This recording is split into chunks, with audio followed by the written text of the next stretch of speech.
everyone online can hear us as well in the room. We're testing our new hybrid system. I see a thumbs up from Jennifer. Thank you, Jennifer. We're going to just we're finishing out a few bugs here, a few little last things. We're going to test the mics here during roll call to make sure it's all good. Actually, I think I see our 2 trustees are online and 5 in the room. It is 7:03 p.m. So let's just call to order this meeting of the Nederland Board of Trustees for March, what is today? 15th, 2022. So before Macy calls the roll, with this new hybrid system, we all now have our fancy microphones. So trustees, when you want to speak, there's a button you push, a little green light will come on, which means you're live. This is both during roll call and also during any conversation. So we want to make sure everyone at home can hear us. So if you're talking to another trustee, we're debating something, discussing, make sure your green light is on. And as Macy calls roll, instead of just saying here, add a couple sentences to make sure everyone at home can hear your microphones and we can test this. So Macy, if you would please call the roll.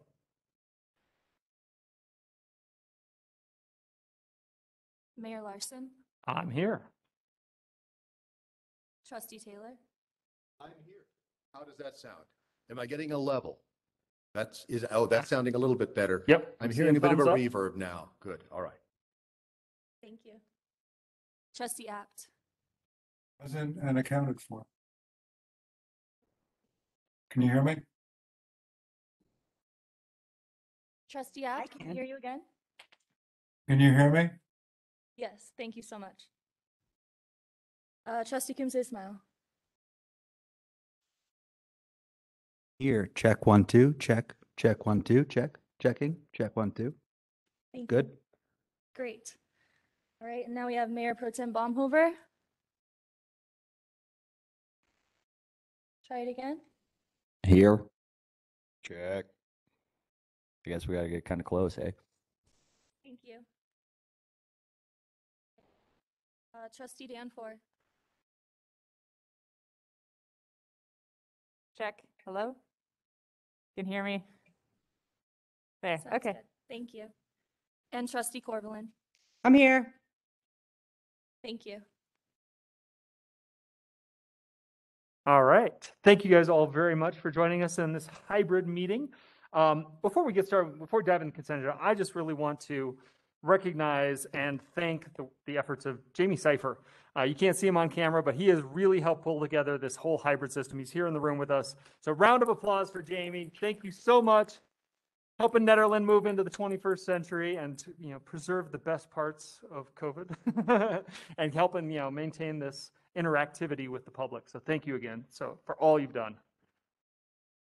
We have a number of things on the consent agenda, 8 of them in fact. Does any trustees have questions or comments or a motion regarding the consent agenda?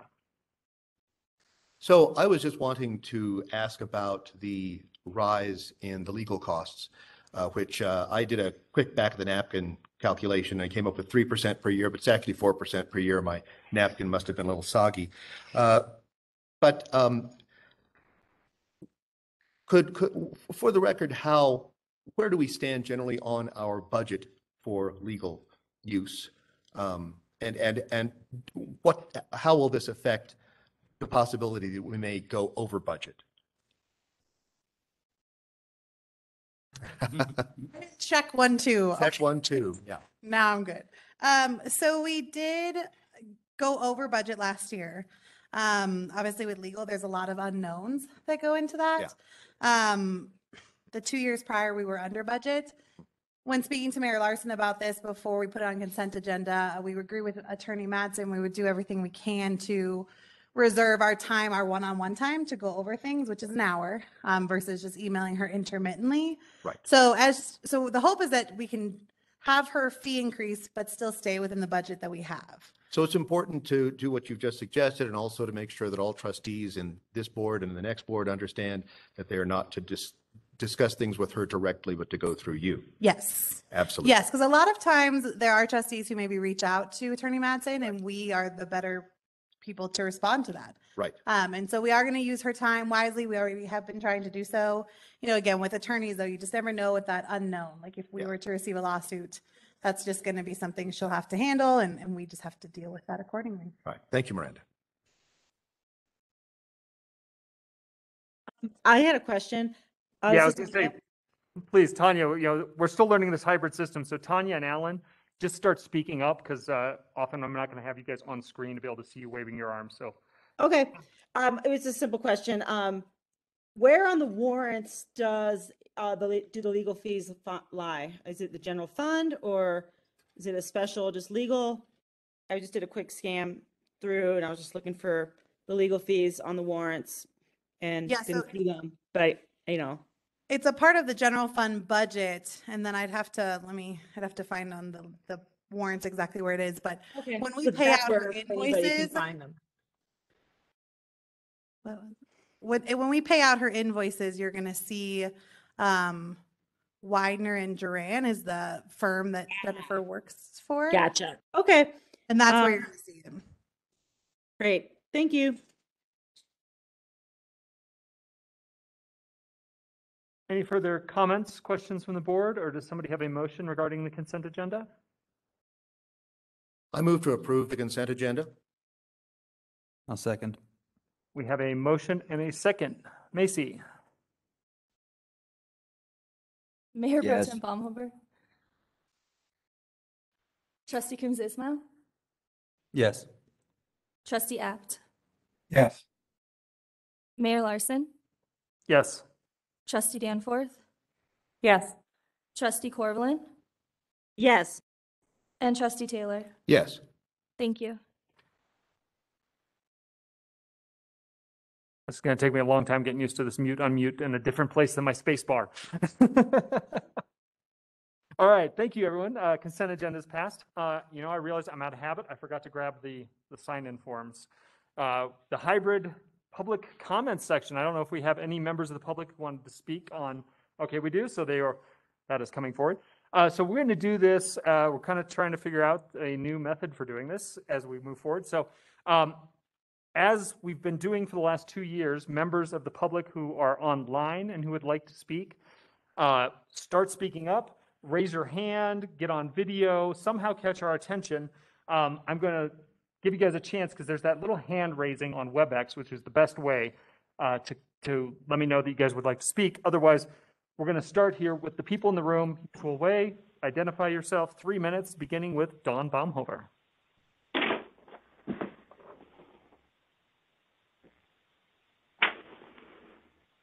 Okay. Okay. So I just wanted to say welcome back. Welcome back to in person. And I also want to thank Peter from Town Hall for reprinting our working agreements here. And they will be up every meeting. So if you are not familiar with them, please scan them and we will thank the new board to do the same thing once they're elected. So I'm so happy to have real live people back in the building for meetings as well as all the other activities. Thank you. Just an extra plug for these working agreements. They are printed on our brand new printer. All right, our new that we printer. acquired from the business. From connection. business, yes. So Um, very exciting. Those online, could you hear Dawn? Could you hear the public comment? Okay, you could. Awesome, great. Because our next public speaker is Kayla Evans. Again, wow.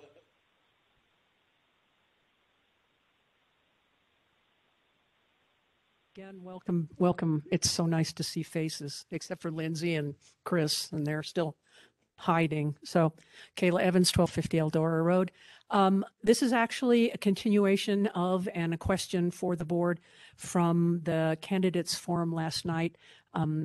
Julian made a comment that there was no annexation application before the board, and I'm under the I guess misguided understanding that Bobcat Ridge's annexation application is still floating around out there somewhere in the county here. Could I get clarification of that? And if it's got canceled, when and why and how do I then go about reinstating it without paying the extra charges again to have it reinstated? Because we just thought it was open and continuing on. And then my next question goes to, I guess Eric and Julian, are you guys still meeting at all with the county and dealing with the IGA and its process? And where can we have an update on that at some point? I know things are kind of in flux now with this election, but we expire the end of this month, I believe, the IGA. Do you- Unless, The IGA was extended at the last meeting through December 31st, 2022. okay, Yeah. So we have some time to get that handled. okay, As to the actual application being an aim for this board, I'm pretty old, so I may not remember, but That might be a question for I Miranda. think that one thing Kayla and I kind of briefly spoke about last night is I don't know if it was postponed and what kind of that looked like. And really ideally it should have been postponed to a date certain, which I don't think happened. And so we need to do a little research about where and it who? fell off, but it obviously never came before this Board of Trustees. And it was before my time that it ended up kind of ending up in limbo. So I need to do a little research and I can get back to you on that. Okay. I am aware it's been before advisory boards, but I've heard about that. I haven't been on any of those advisory boards, but when I was speaking, I was referring to this particular board because we were talking about the BOT anyway. Right. I'm just wanting clarification. If it's not, how do I need to get it there? And if it isn't, why isn't it? Just those kind of things. And I guess, again, for some clarification, the extension with the IGA is under the current terms that the IGA is with. The current terms. If during this 9-month period you're Rochester. Do you know how fucking cold it is in Rochester? Yeah. You're still going to work on it, Eric, I'm assuming, and then somebody else and to be negotiating whatever it is that you wanted to hopefully change or amend so we don't necessarily have to go to that December date. That's just the That is not required. cutoff point that we're Yeah, going to we need say, to have something settled before then. Yes. please God. So yeah, work with Miranda and we'll figure out what the sort of current status is. If it's on I don't think it's on our deck. I think it's at the county. It's the last we heard. Okay, and yep. thank you guys. I mean, it's been a heck of a ride the way you've done this, and I give you a lot of credit for keeping everything going and keeping the process and keeping the town vital. And is anybody going to not be out of town this weekend? Anyway, thank you. Truly, every one of you, thank you. I mean that from the bottom of, okay. Thank You are Kayla. appreciated. Thank you. Thank you so much. I have a quick question. Can we isolate that microphone a little bit better? Can we put that on like a, Jamie and Macy. Yeah, I Better think we need mount? to move that off of we could put that, probably not tonight. yeah, not So- tonight, but it's something to We think about. actually did talk about, we do have one more of these microphones that we could stick up there instead, since that one is a bit sensitive. It might be the microphone or it might be the mount, but whichever one it is, yeah, Right. that's certainly something that needs to be addressed. Dawn, we've got someone trying to come in the back door. Yeah. Yeah, I was about to open this up for further public comment. Please come on up. And then I will go to anyone online who I haven't seen any hands or videos yet, but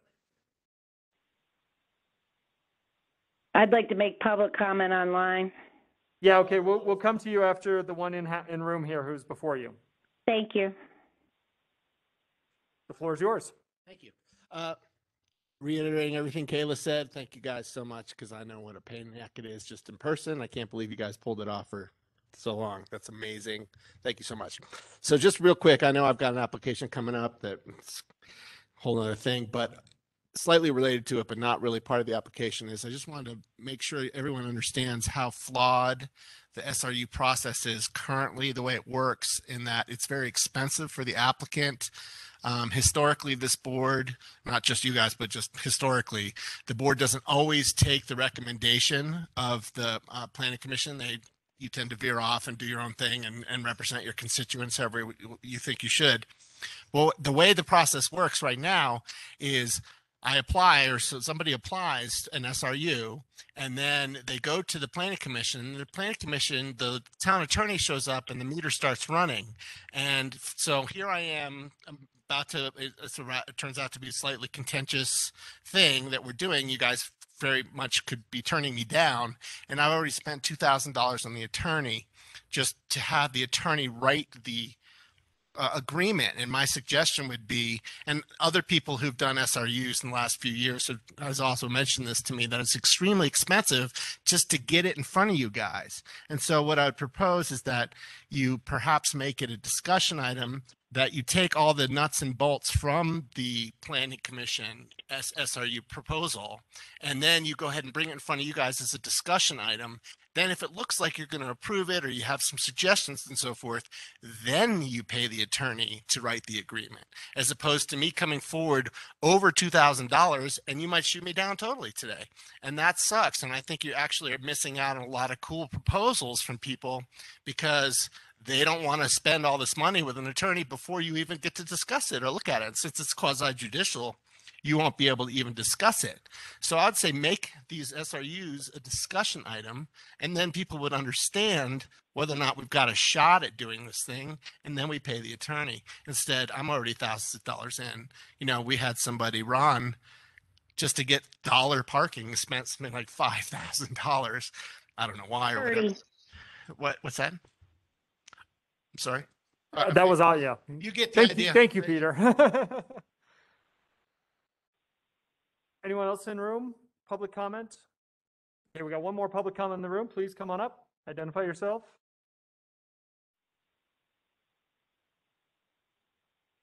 Non-agenda items. Oh, okay. Yep. Sorry. Thank you. Then we will go online. I heard Kathleen. Would you like your 3 minutes? Yes, Kathleen Shipai, 30-year resident, 18-year business owner. I want to second everything Peter just said, and Ron Mitchell's SRU ended up costing him almost $30,000. So this SRU process needs to be worked out greatly. But my public comment is, the current person in the mayor's spot on the BOT is in violation of the constitutional term limits of 3 two-year terms or 2 four-year terms found in the state constitution, found in a Democratic AG's formal opinion, found in case law, found in 2 voter blue books, found in 2 state statutes, and the term limit tracking done by the Colorado Municipal League. It has been known that the current person running for mayor, unopposed, has received a cross-country job and is in the process of moving. At the last BOT meeting, Tanya tried to bring up this fact that she rightfully thought should be discussed publicly, and the town clerk / admin Fisher shut her down by saying, since it hasn't happened yet, nothing needed to be said to the voters. Instead, I hear Julian Taylor and his wife Jeanette were browsing the local bars looking for someone who would want to be the mayor. In my opinion, Julian Taylor and the town administrator should have informed the public that Julian had applied for an out-of-state job and was moving the day Taylor got the job. Instead of pretending it is not happening until he leaves makes it acceptable. At last night's candidate meeting, meet and greet, Taylor announced he would be the acting mayor after the election until the town decided on how to pick a new mayor, when he's not even going to be living here. This sounds almost as shady as Larson, Fisher, and attorney Madsen thinking that Larson could run for the BOT perpetually until he is dead, as long as he switched BOT seats from trustee to mayor and mayor to trustee. It is about time the town follow lawful policy and procedures. In my opinion, Julian Taylor should be resigning and withdrawing his name as mayor. There shouldn't be any votes taken, since he said last night he already knows he has the job. He's had it for a long time. And I think that we need, again, more honesty and transparency with the voters in Nederland. This should have been known as soon as Julian was applying, in my opinion, but definitely the day he was given the job and decided to take it. The voters should have been made aware of this predicament predicament that the town is now finding itself in. And I'm going to suggest, since we currently have a mayor that is termed out and sitting unlawfully, that we shouldn't proceed into another situation with legal ramifications, having a mayor move to New York State and participate via a video. I appreciate the That's your hybrid. 3 minutes. Thank you very much. I will just again reiterate the fact that according to state statute, partial terms don't count, and therefore I have served 3 terms as mayor as legally allowed. I think that's the 3rd or 4th meeting in a row I've stated that. Anyway, any other members of the public who would like to speak on non-agenda items?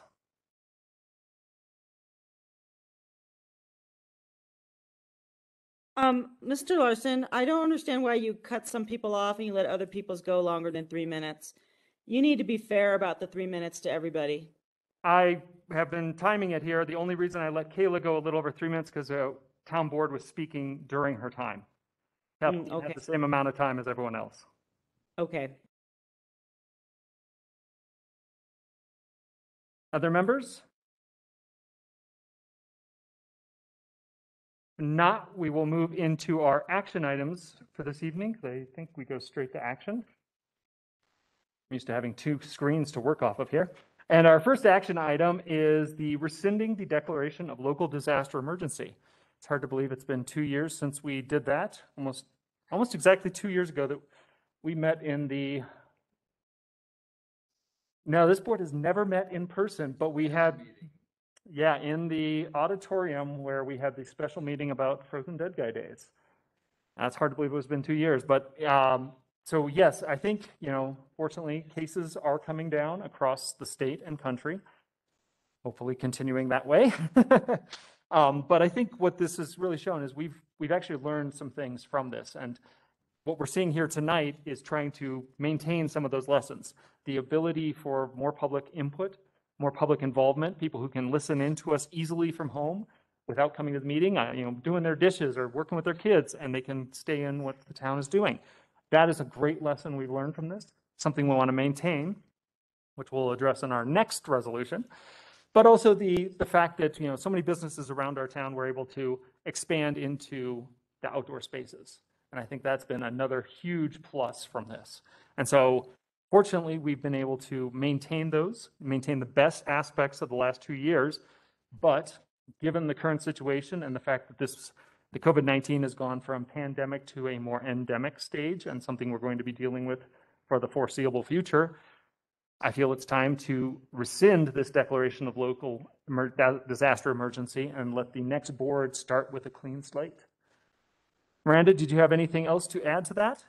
No, I just wanted to clarify kind of what comes of that.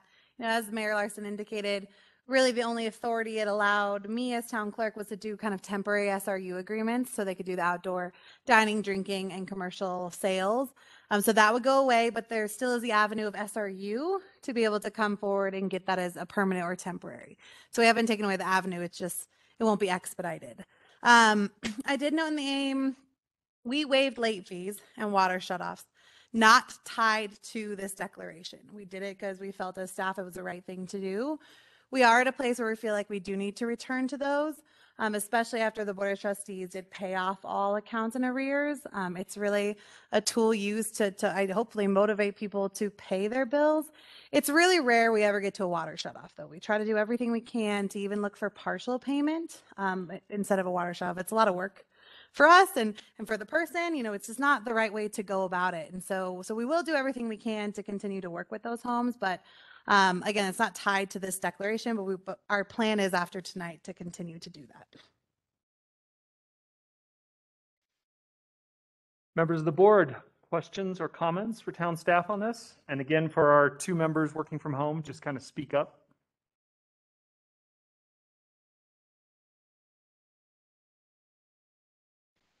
It strikes me that it's about time to do this, and I'm feeling very comfortable with it, just to be somebody speaking and testing my microphone further.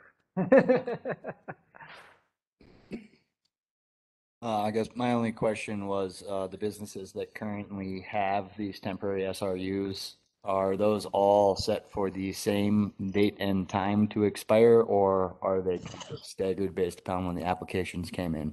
They've actually all expired. Cool. So at this point, you have one before you tonight, and then we do anticipate two more who will look for that. But it did dwindle when we first allowed these to happen. Almost every business did it, and places like Busey's are finding other ways to expand. Same with Ned's; they weren't able to use their whole space, and now they can. So a lot of them don't need it anymore. It's the ones who do like very nice that they're going to come seek their outdoor space. Thank you. Yeah, and I would agree. I think it's with everything, it's really nice to be back in person for our almost last meeting of this board. So, in full support of this. Before we move to a motion, this is an action item, so I will put this up for public comment. If anyone either in the room would like to speak on this or online, catch our attention or walk up to the microphone. No one has signed up for this one. Floor is open.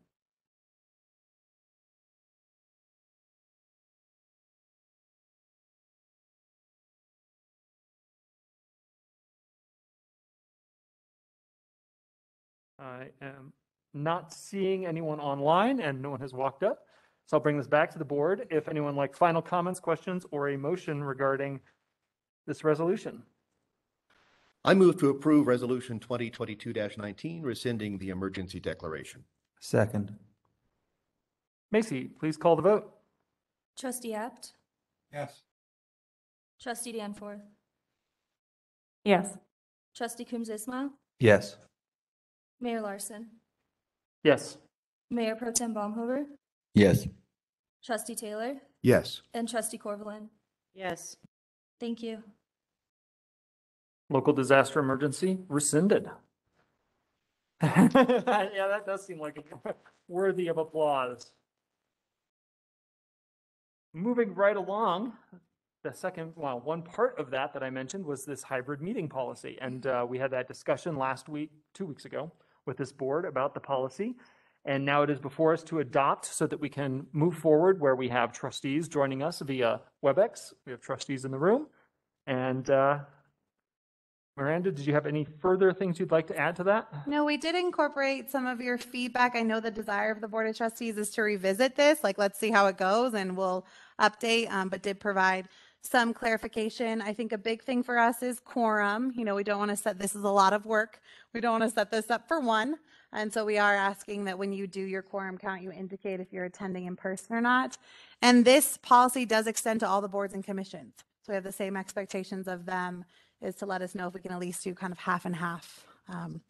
As much fun as it is, it would be better when there's at least 4 of you here. I can only imagine how weird it would be to like have 2 people on opposite sides of the room. Nobody else. Macy and I were joking earlier, we did this so that just she and I could meet. Trustees, any comments, questions about what's in here? I know we've kind of talked about this and declared it an experiment. Eric? Yeah, I think it makes sense to say that 4 trustees should be in person. Otherwise, the entire meeting goes remote. That's how it's worded. I believe that's how I understood it. The only maybe addition that I think might be nice to put in there is under reasonable accommodations at the end. It says to make reasonable accommodations for folks with disabilities who might be members of the Board of Trustees or commissions or boards, but maybe we might want to add medically compromised to that, just to kind of ensure that we do actually have full access, because even though we're lifting the emergency declaration here, it's still with us.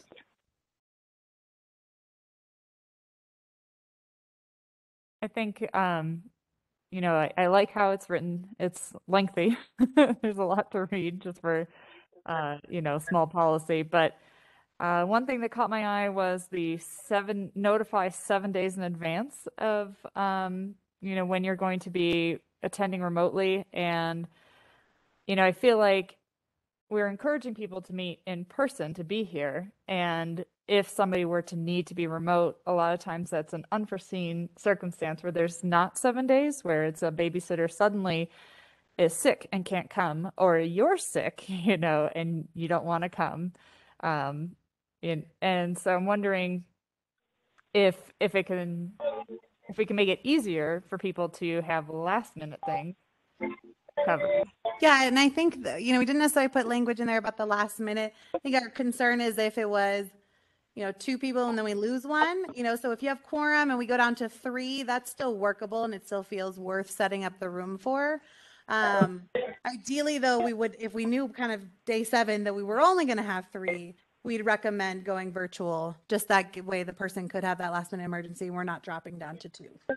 Yeah, absolutely. And I think it's, fair to the public to give them enough warning as to whether or not it's going to be in person or online. And that's a big concern of ours is if we anticipated having it in person and then we're having to do a last minute online, we can try our best to push it out in every channel available, but someone's going to miss it and someone's going to show up here and feel very disappointed that they couldn't join because we don't have the system. We don't have the computers here for them to jump onto. Yeah. Yeah. Well, even if we were entirely remote, we would still be able to accommodate an audience here. And that audience, although it would be a little creepy, would still be able to participate in a fully remote meeting. And that's one of the advantages to being hybrid. So it's not ideal, but if that were the situation, you and Macy welcome the people to the chairs and they could still speak and the whole BOT could still hear them. So I think we're still pretty clean on that. We could definitely do that. I think it's just, this takes an hour plus to set up and break down. We're probably looking at 2+ hours of staff time. So we want to be really mindful of that we're not having E-Man come do it. Although Macy and I would love it, not coming to do it for potentially the 2 of us and the wonderful people in the audience, of course. Sorry, Trustee Danforth, were you recommending a change to the policy? Not necessarily, just bringing that to the attention, that I thought that we wanted to allow for people to have emergencies and to be able to participate remotely and still keep quorum and still participate instead of saying it's all or nothing, or you said one thing 7 days ago, so nope, you're out.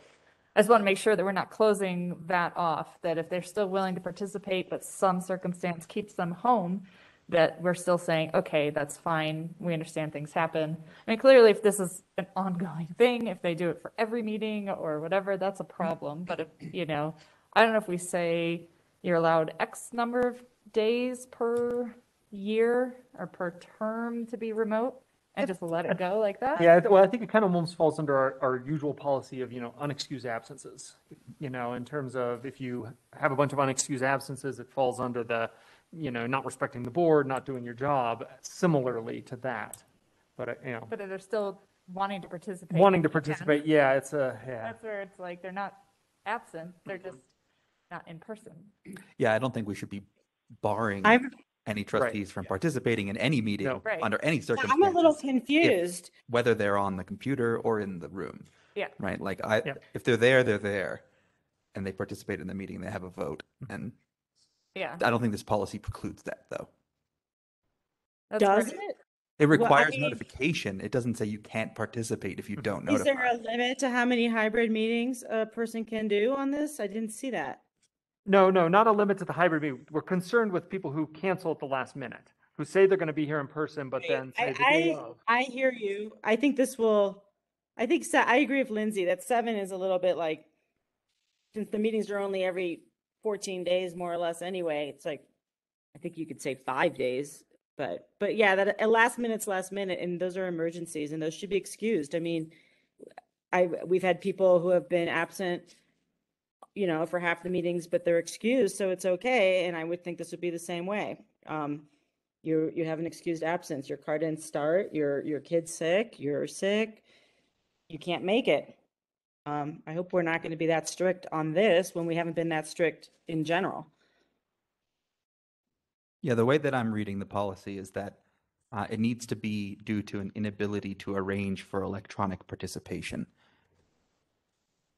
And if there is an ability to arrange for electronic participation, that means the person will participate, right? So it's not saying that we're going to deny people participation if they don't notify within 7 days. They're saying that we're saying that it might be impossible to arrange for electronic participation. And if that is the case, that person will not be able to participate. Just well, sure. Yeah. Their car's broken and they're stuck in Boulder. Yeah. Right. So exactly. Right. So that, I think that is covered, in this policy. I don't think that it needs a change in order to ensure that that is the case. And I think when it comes to the 7-day notification, we just want to be mindful of all the components of notifying a person who sets up the room, the team that does the public noticing. We've got a lot going on. So trying to decide that 72 hours in advance doesn't take into consideration kind of staff schedule. So, I think we're open to working with that. And if something comes up on day 5 or day 3, we'll of course adjust. But ideally, when we ask quorum, we're doing it at the beginning of the month, asking you, what's your schedule 3 weeks in advance? And generally you have an idea, but of course things could change. It's kind of the same thing. It's like, give us the idea of, are you going to be here in person? Or are you going to be virtual? And that could of course flip, potentially as needed, especially if we knew we had 5 to 7 here in this room. Yeah, I think that sounds good. And you said this is something that we could amend later if we find out that something's not working for whatever reason, for unforeseen reasons, that we can amend it. Yeah, I think Attorney and Mads and I were both probably anticipating that you would do so, especially as we hit more of maybe those quasi-judicial or executive sessions, things that we weren't really sure how we wanted to handle quite yet.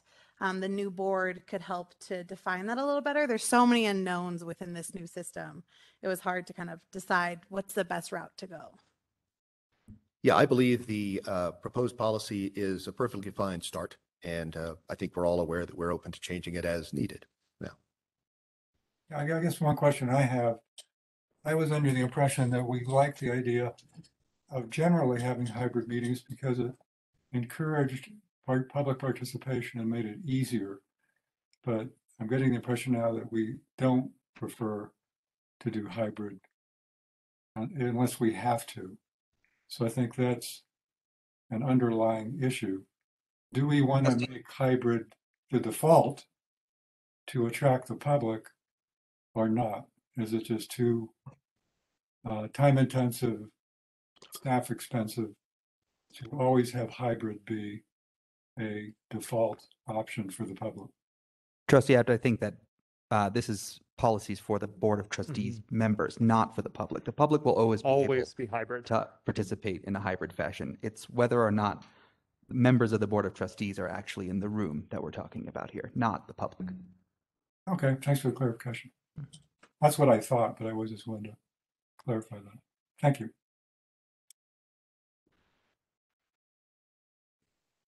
We'd like to open this up to public comment on our hybrid meeting policy. If anyone who's called in or dialed in. I did have to mute all the call-in I was users. That's about quite a to bit of say, feedback. I see a lot of call-in users. So if you are calling in on your phone, the system is the same, *6 to unmute yourself and then catch our attention. And you can have 3 minutes. Of course, anyone from the public here is welcome to speak as well. We just haven't had anyone sign up on this one. And I will open the floor to whomever would like it.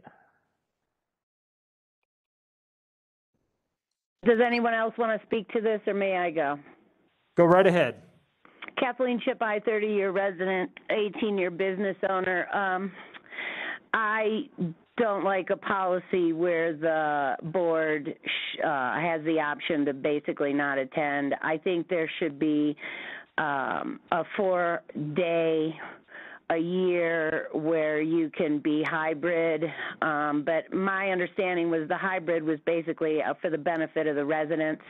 I don't think this language should have been brought before the board this quickly, and I think it should have been left for the next board. I don't believe this board should be voting on it since you're pretty much all going to be gone, and so it is for the benefit of the residents. And I have no problem, like Tanya was saying, with emergencies and people missing meetings for that reason. But when it comes to attendance for the board members, I believe that they should try to be in person and have a four times a year where you can maybe be on vacation or something anyways and participate through virtual. And then I want to circle back to my last public comment. The mayor doesn't get to ethically challenge or say any comments after public comment. And I appreciate Tanya trying to speak up on my behalf. It is extremely rude when I'm hung up on when my comment's going. And it's about equal treatment under the law. Half the time the mayor says he won't or none of the board will respond to public comment as it's given. And that usually happens every time I call, and every time someone like Kayla calls or someone else, they actually get to have an interaction and a response. The board, I mean, this mayor has, nor has the attorney, nor has Miranda provided any evidence that the state constitution does not say what it says, and that is 3 2-year terms on an elected office. And that's what this mayor has had, 4 2-year elected terms as he sits there. And they have provided no evidence that this is okay, no evidence that the town of Nederland is exempt from the Constitution, case law, the Attorney General's formal opinion, the state statute. There is no other town that is arguing that you can perpetually switch seats on the elected Board of Trustees over and over until you're dead. And the mayor, shame on him for continually attacking my public comment after I give it, and then hanging up on me and not letting me respond. So shame on you, Mr. Larson. Thank you for your comments on the remote policy. Anyone else from the public like to speak on the remote meeting policy this evening?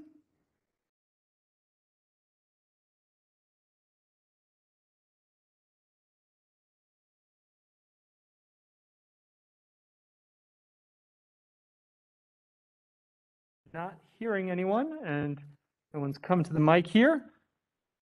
Bring this back to the board. Any further comments from the board or motion regarding Resolution 20-22, 2022-20? Mayor Larson, can I just clarify why this is before you? Yeah. So when you just rescinded the emergency declaration, you also rescinded the ability to do virtual meetings, and therefore you must adopt this policy tonight in order to allow this to continue. We probably should have done this in the other order, but.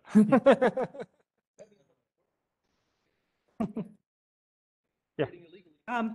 This is Tanya. I want to make a comment. Yeah, Tanya. I want to respond to Kathleen's comment regarding why she feels like we all should be in the room, but the public can be at home. I just want to say that I feel like I'm fully participating in the meeting at home, and gives me the ability to be at every meeting. And I don't know. I mean, I'm in support of this resolution, obviously.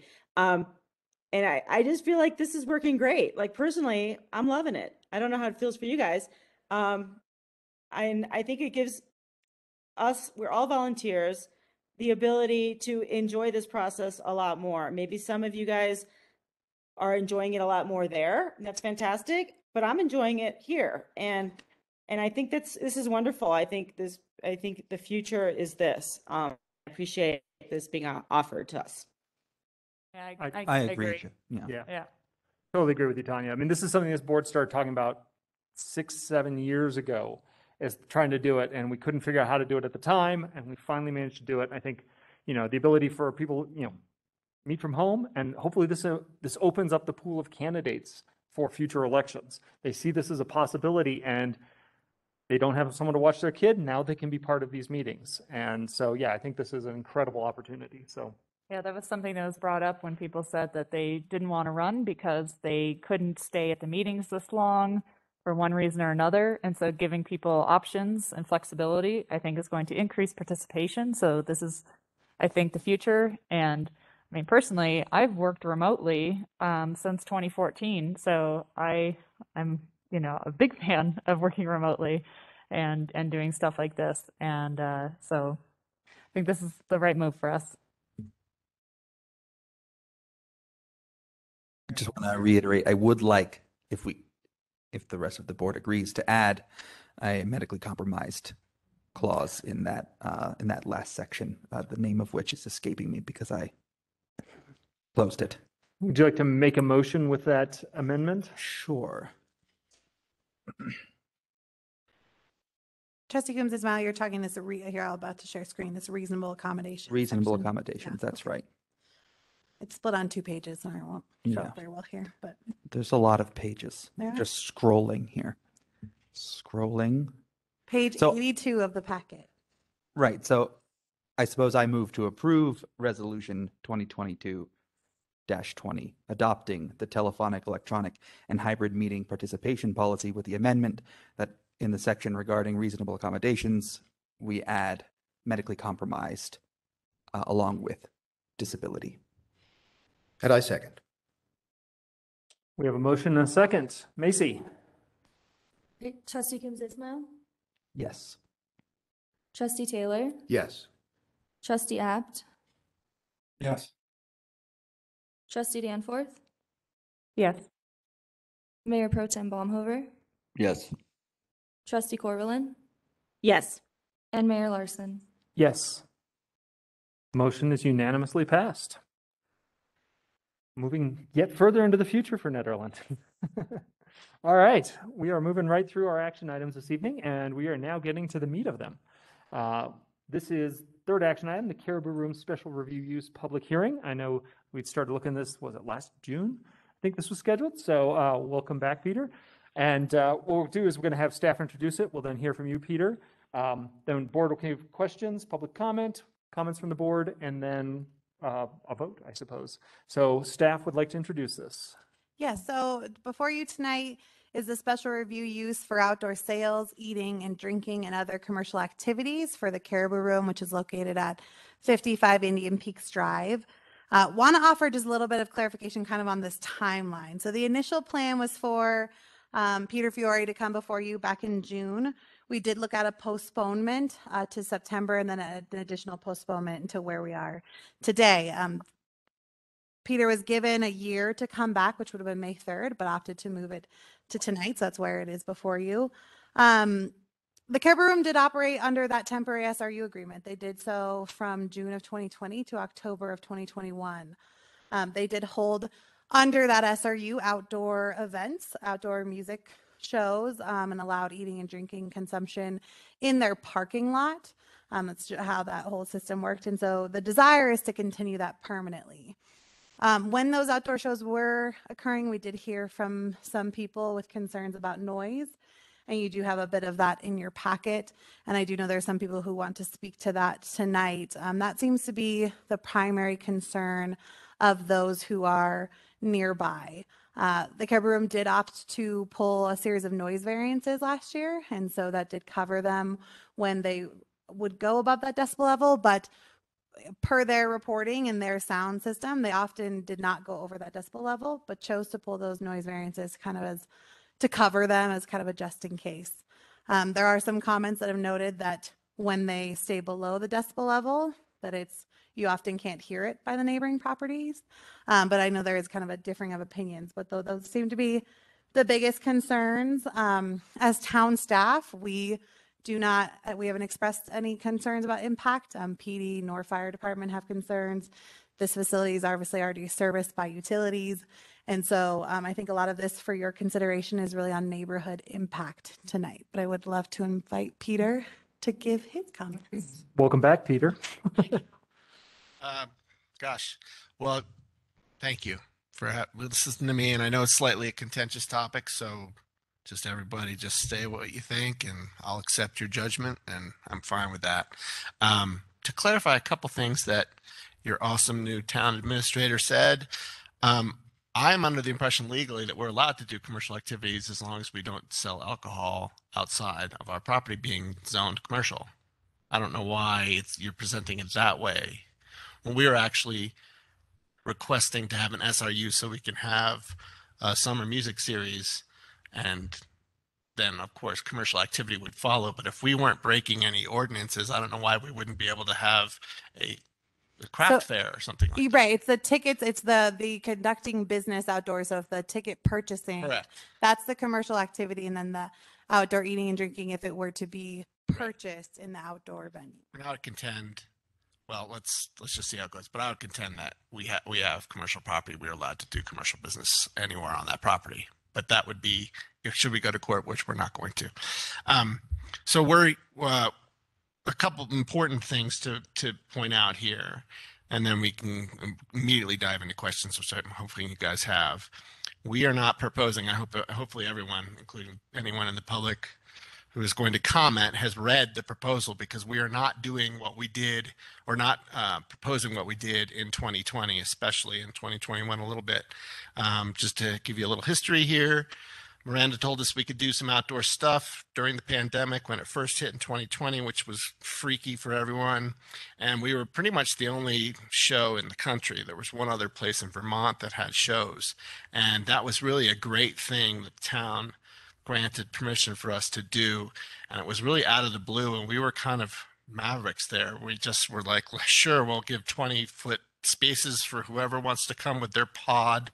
If you remember the term pod, everyone had their own pods of people. And it was very successful that year. But we did a lot of shows. And, you know, that was because we had no income. We were still very much struggling because of COVID. Last Saturday was our first sellout show we've had since before COVID hit. And we, what happened last summer was, in between Delta and when Omicron, or whatever you say, came, there was that breather and everyone opened up. Planet Bluegrass opened up, their beautiful space there. You know, Red Rocks opened up, a lot of places opened up outside. And it turned out that it didn't work for us. So this whole thing that we're talking about is kind of moot in a lot of ways, in that it doesn't really work for us to try to have a music series on a, you know, crooked parking lot that's full of rocks and got some standing water on the edges of the property. It doesn't even really work financially that well for us. Now, if we have your blessing and we could do something, I would add some infrastructure to my building and the situation where we'd have like a dummy waiter. Because right now I'm hiring to do an outdoor show, which is only about 120 tickets or something like that. I can't remember now. But it really was barely, we were barely breaking even. In fact, we weren't breaking even a lot of times. But part of that was because I had to pay someone to run the food up and down the stairs. I had to pay 3 or 4 people to run food and drinks outside. I had to pay to rent a stage. And there's all this stuff that was temporary. So if you read the proposal, and I hope everyone did who's going to come out negatively against what we're trying to do here, is that we're only asking for six shows that we could possibly go over any of our ordinances sound wise. And we thought that was a fair compromise. We worked it out with the Planning Commission. They voted unanimously to agree to the proposal. So I'm not sure where we are for outdoor shows, honestly. And if you guys really, if the town supported it, we would probably move forward and do a little of our own infrastructure and put up a little stage or whatever. But it would only be for 2.5 months of the year. And it would only be on the Saturday in the evening like we did. I guess a couple things that I don't know if anyone listened to the Planning Commission meeting we did. It's important to realize that every town in the Front Range, from Idaho Springs, you know, to the gambling towns, through Gilpin County, Rollinsville, past Nederland, Gold Hill, all the way up, every single town has music outside except us. We don't have a music summer series like everybody else does. And part of that is because Nederland actually likes nice things, and we have our own police department, which they can't say up in Lyons, even though they've got an amazing music scene there. You guys have done the general fund. I sat on 3 BOTs. I know what it's like, and I know that there's no money to be doing things like an outdoor summer music series. So here you've got us coming along, a private enterprise, willing to bring this kind of culture to town. We have really an enormous amount of support, though I do understand that we have some neighbors who really don't want to have any kind of traffic or any kind of music whatsoever.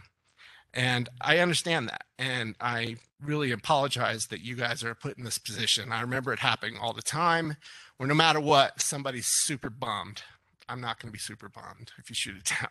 I'm just saying, I think it's a shame if we can't have music outside in Ned.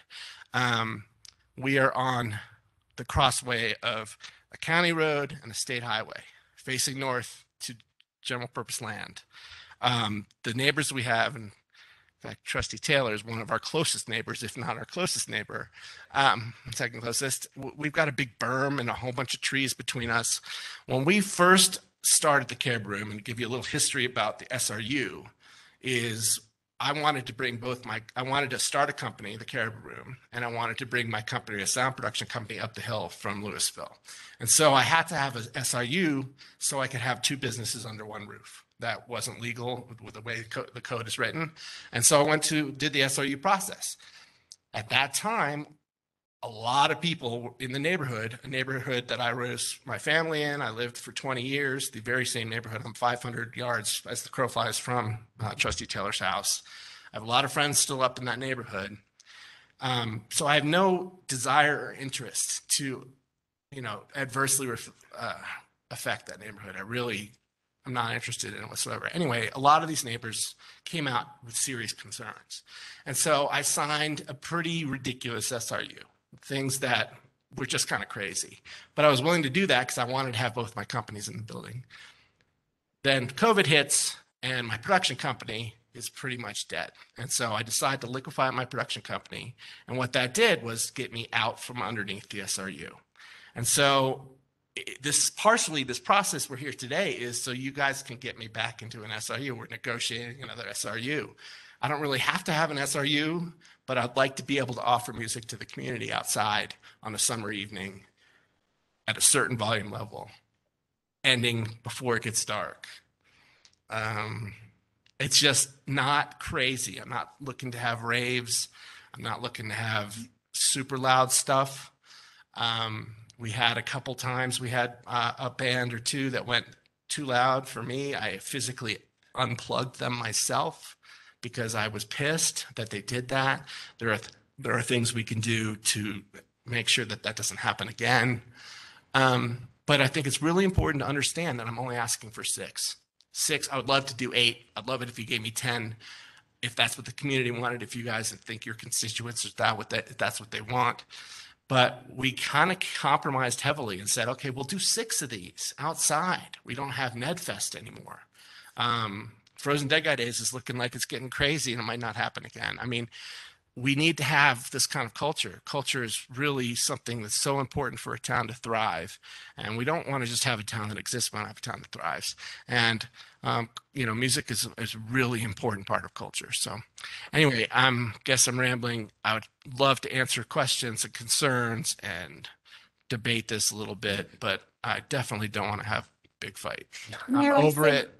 And I've got 19 employees. I'm here for them so they can have a job this summer. Otherwise, we're going to shut down for the summer at least. That's all I can say about that. We're not going to be able to afford to stay open. So.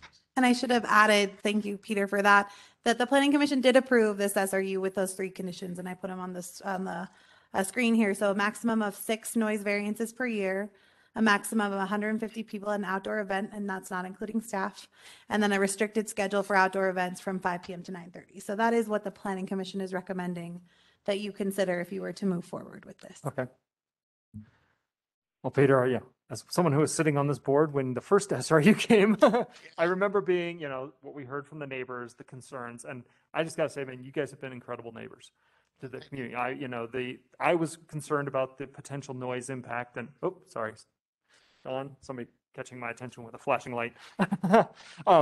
You guys have done a great job with the indoor side, particularly, those concerns completely moot. I don't think we've ever had a complaint about the indoor concerts that you guys held for years. That we know of. I never heard of any either. And can I just speak to that one second, Chris? Sorry to interrupt you, but the great irony here is that because of the neighbors that came out 7 years ago against it, we went way over top. I've got 5 layers of drywall with an airspace between myself and Trustee Taylor. I mean, we went way overboard, but what that meant was no windows. Mm-hmm. And so we have no windows. And That's why the venue itself doesn't work in the summer, because who in Colorado wants to go into a dungeon to see music when you've got things like Red Rocks and Planet Bruglass right down the hill and things like that? It's just not, doesn't work. I wish it had, but it's just not meant for, music isn't meant for indoors in Colorado in the summer. It really isn't. It sucks. And so we found that out the hard way, but we did go way overboard to try to protect the neighbors and sound, because we have a lot of wattage in that room. Pump it, you know what I mean? So thank you for the compliment, though. I appreciate it, Chris. Yeah. No, I mean, yeah, it leads to one of my question, because something you raised, the idea, you said that if this SRU is denied, you're shutting down for the summer. So you're not going to have any indoor, you're not pursuing any indoor concerts until... I won't say we won't if a show drops in our lap, but one of the big things that we learned from COVID was how hard it is to keep employees, especially employees like this, where they're working from paycheck to paycheck and they're working on tips. It's very difficult to keep employees when you're only doing 1 or 2 shows a summer. Now, we are an event space, so we will be open, of course, for people if they're gonna have private parties. We often are. For example, if somebody has an outdoor wedding reception and the weather's going to go, and maybe they're up at Kayla's Land or something like that, and the weather goes really bad, they call me freaking out. I get a bride just freaking out on the phone. Okay, and I'm like, of course, we'll open right up, no problem. It's no big deal. So we are an event space, and yes, we will be an event space. We are a recording studio, and we'll have other things, but will I be able to maintain my 19 servers or whatever? I have 14 servers and the other people who work as managers? No way, because we can't. If a show comes along, and the only way that happens is if there's a national tour on these musicians that are doing national tours for festivals, and something happens, or we're right on the way, and they're like, "Look, we can get this Grammy award-winning artist." We do it, and we've done it. But honestly, summer inside never has worked real well, and we can probably go dark. Another question. With the 6, you're requesting 6 noise variances. Yes. So that's the ones that would go above our decibel. Yeah. So when we do the acoustic stuff, which is just like bluegrass, really, and there's really nothing much, maybe some folk music, but when we do bluegrass, it's just not loud at all. It's you can't hear it from where the highway. And I've tried to give some video evidence. I don't know if it's still there on this. I didn't really look. I'm sorry. But the highway is much, much louder. And in fact, if you listen to the motorcycles that come through town, and I really wish that you guys brought up with the PD and make it legal for them to use the very expensive. Oh, you don't have it anymore. I just realized. Okay, well, you used to have a really expensive volume meter, and you would use, if they could go out and issue some tickets. I mean, it's just crazy to me how much louder the highway is. So. Oh yeah, I mean, I live down in the valley, and last couple summers there have been those weird nights where mountain acoustics are strange, where sometimes we hear the music and it's like, what? I'm here, and from a half mile away could tool up on the bike going, yep, oh, that is the music we're hearing, and use weird reflections or whatever. It's but the clouds, yeah. But so even, so if the SRU is denied, the noise variance part is denied, you could still do the acoustic, because we won't be able to do a liquor license. So that's why there was a lot of reasons why we kept putting things up and zagging back and forth, because I wasn't sure what was the proper order here. And also I really wanted to do this.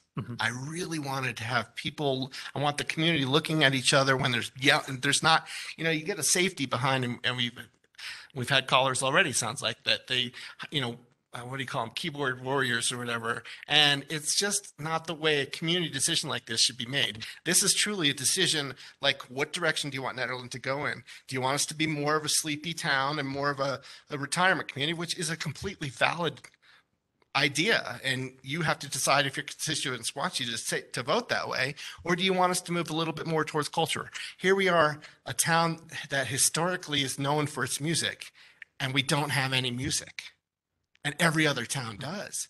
That blows my mind. And here I am, a private enterprise coming in. I mean, if you build the thing that we've been talking to, that I proposed 10 years ago or 12 years ago, you still don't have anyone to promote it. Promoting and producing concerts is very expensive, and you have to have a lot of connections, and you have to be involved. And even if you build this thing, that doesn't mean they're going to come. So here you are. I got this thing happening here where we've got the infrastructure and the people. I've got the people who can do it. I've got the booking agents. I've got the talent buyers. I've got sound engineers, lighting engineers who can do it. This is a very good opportunity. Should you think that's what the way the town wants to go? One final question. I'm sorry, Debbie. I just actually had 3 questions here. And I can't believe I'll be the one bringing this up is parking. If you're building a stage right now, you have, the last I showed you the number of parking spaces for the indoor venue. And if you build a stage and outdoor service facilities, a kitchen or whatever it looks like, you're going to be losing parking spaces? No. Okay. So where the stage was where I had built a smoking lounge on the north side of the building purposely, so I could have the building and the berm and everything protecting any nearby neighbors. But the stage would be where that smoking lounge is, and it would just be a temporary stage that we'd bring out, and I would own it. I've been renting it. It's $1,000 a month. If you add all the costs together, doing this thing temporarily doesn't work. So I would own the little stage, and we'd wheel it out there and do that. The key number to know is that we are the second biggest parking lot in Nederland. We have 210 parking spaces, and if we bring that down to 140 tickets, which is at most 70 cars, at most, and it is legal to actually park on the streets in Nederland as well as the state highway. It's not an issue. Parking won't be an issue for that few tickets, and that's why we specified that number of tickets in the SOU. I saw questions here, Eric. Yeah, I actually have a question for town staff, if that's all right. I'm fairly satisfied because this is because it's quasi-judicial. I just feel I need to bring this up. It's not about whether or not we care about live music. It's about whether or not it meets the 5 criteria that are in the code. I'm fairly satisfied that it meets 4 of the 5 criteria quite easily. The one that I have a question about is the one that references adjacency. And I'm wondering if there's a legal definition of adjacency that we can use in order to evaluate this criteria, or if we have to interpret that on our own. That's a great question. And actually, Attorney Madsen's on our virtual screen up here. Attorney Madsen, do you know? I think it would be for the board to interpret. Right. I'm just checking really quick to see if there's a definition, but I suspect there isn't a definition of adjacent in the town code. Let me just check. I myself could not find one. Yeah. I don't believe there is. That's for you to assess what that means. Right. I just wanted to clarify that because I do think that is actually what we're talking about here. What we're actually evaluating is whether or not this has adverse impacts on adjacent uses. Because as far as I can tell, every other criteria for approval is met. I'm convinced that it meets the comprehensive plan, which specifically calls out music. So it seems that it meets that quite clearly. The town has a capacity to serve it. It is eligible under Section 1632, and the application is complete. So yeah, is it generally compatible with adjacent land uses? And does it minimize potential adverse impact on adjacent properties and traffic flow? So the question is, what is adjacent? And when I look at a map, I find it extremely difficult to construe some of the residential neighborhoods near this particular property as adjacent. They don't seem to be adjacent to me. And I understand that they might feel adjacent because you can hear it. But I don't think acoustic adjacency is a reasonable way to interpret adjacency. I think it has to be based on physical space. And there's clearly a forest that separates the residential neighborhoods from this piece of property. And for me, it is less about whether or not we want live music in Nederland and all of these kind of cultural concerns. I have my own opinions on that, but because it's a quasi-judicial hearing, those opinions are irrelevant. To me, I don't think as a board we are empowered by our town code to deny this request. Trustees? Have we heard anything from Wild Bear?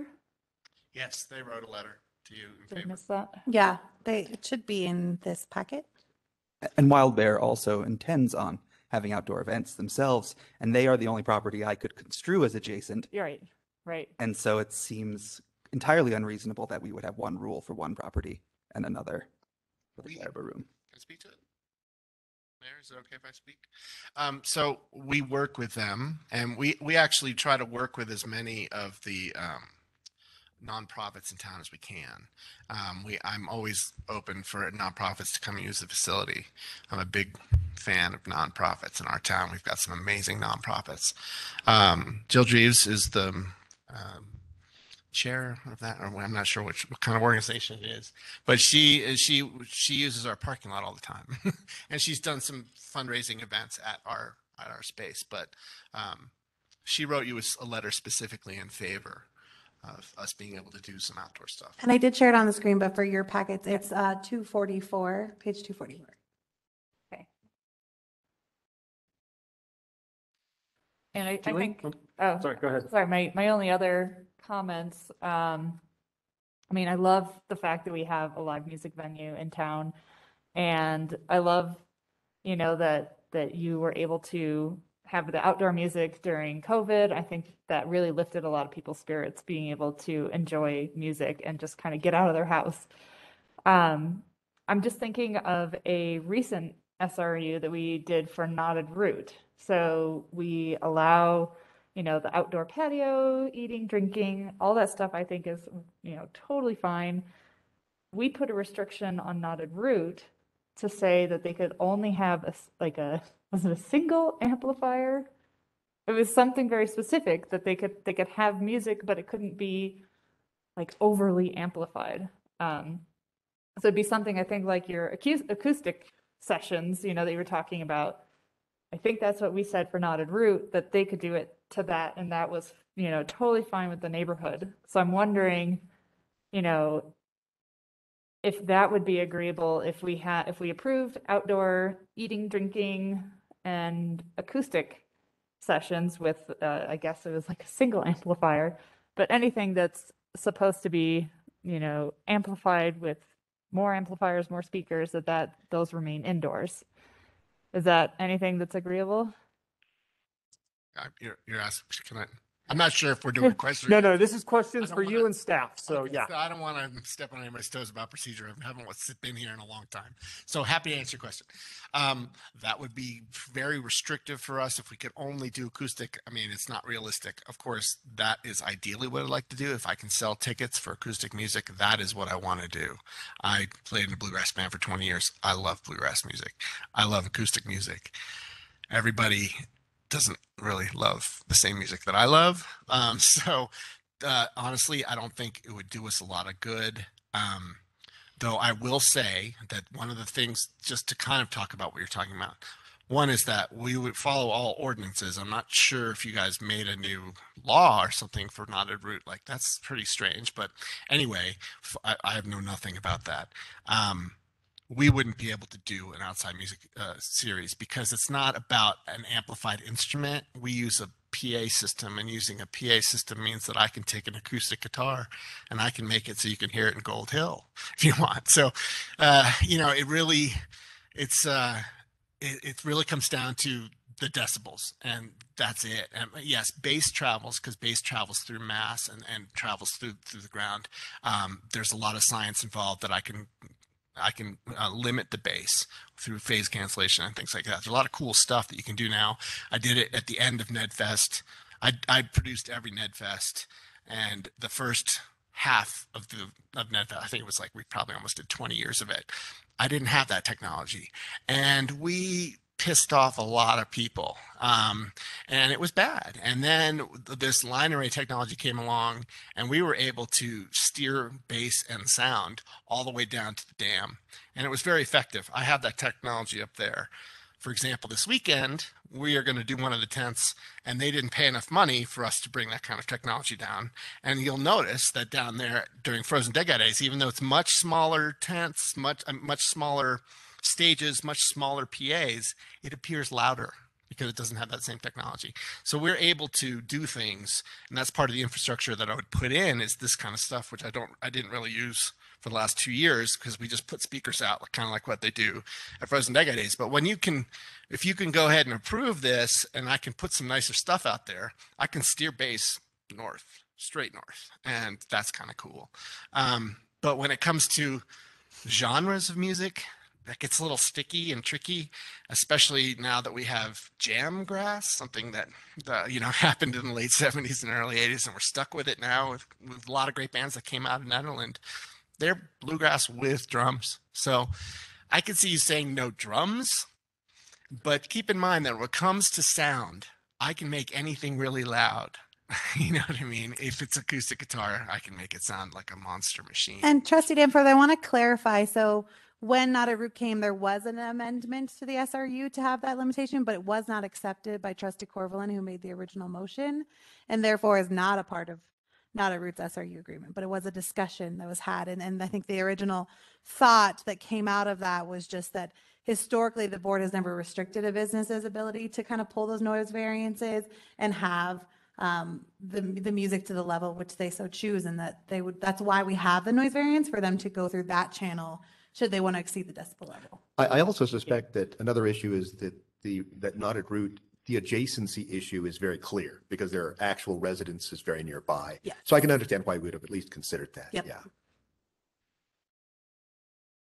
Just going to say one was built as a garage and one was built as a music venue. The acoustics are vastly different. Questions online? Tanya? Alan? I thought I heard you speaking up there. I have a comment. This is Tanya. I just want to say I think this is a really great compromise for everybody. I think it satisfies the people who want to see live music, and regardless of what we think of that for our community, and the neighbors, because I am sympathetic to that, where you wouldn't want every Friday and Saturday night somebody else's soundtrack. You want your own soundtrack.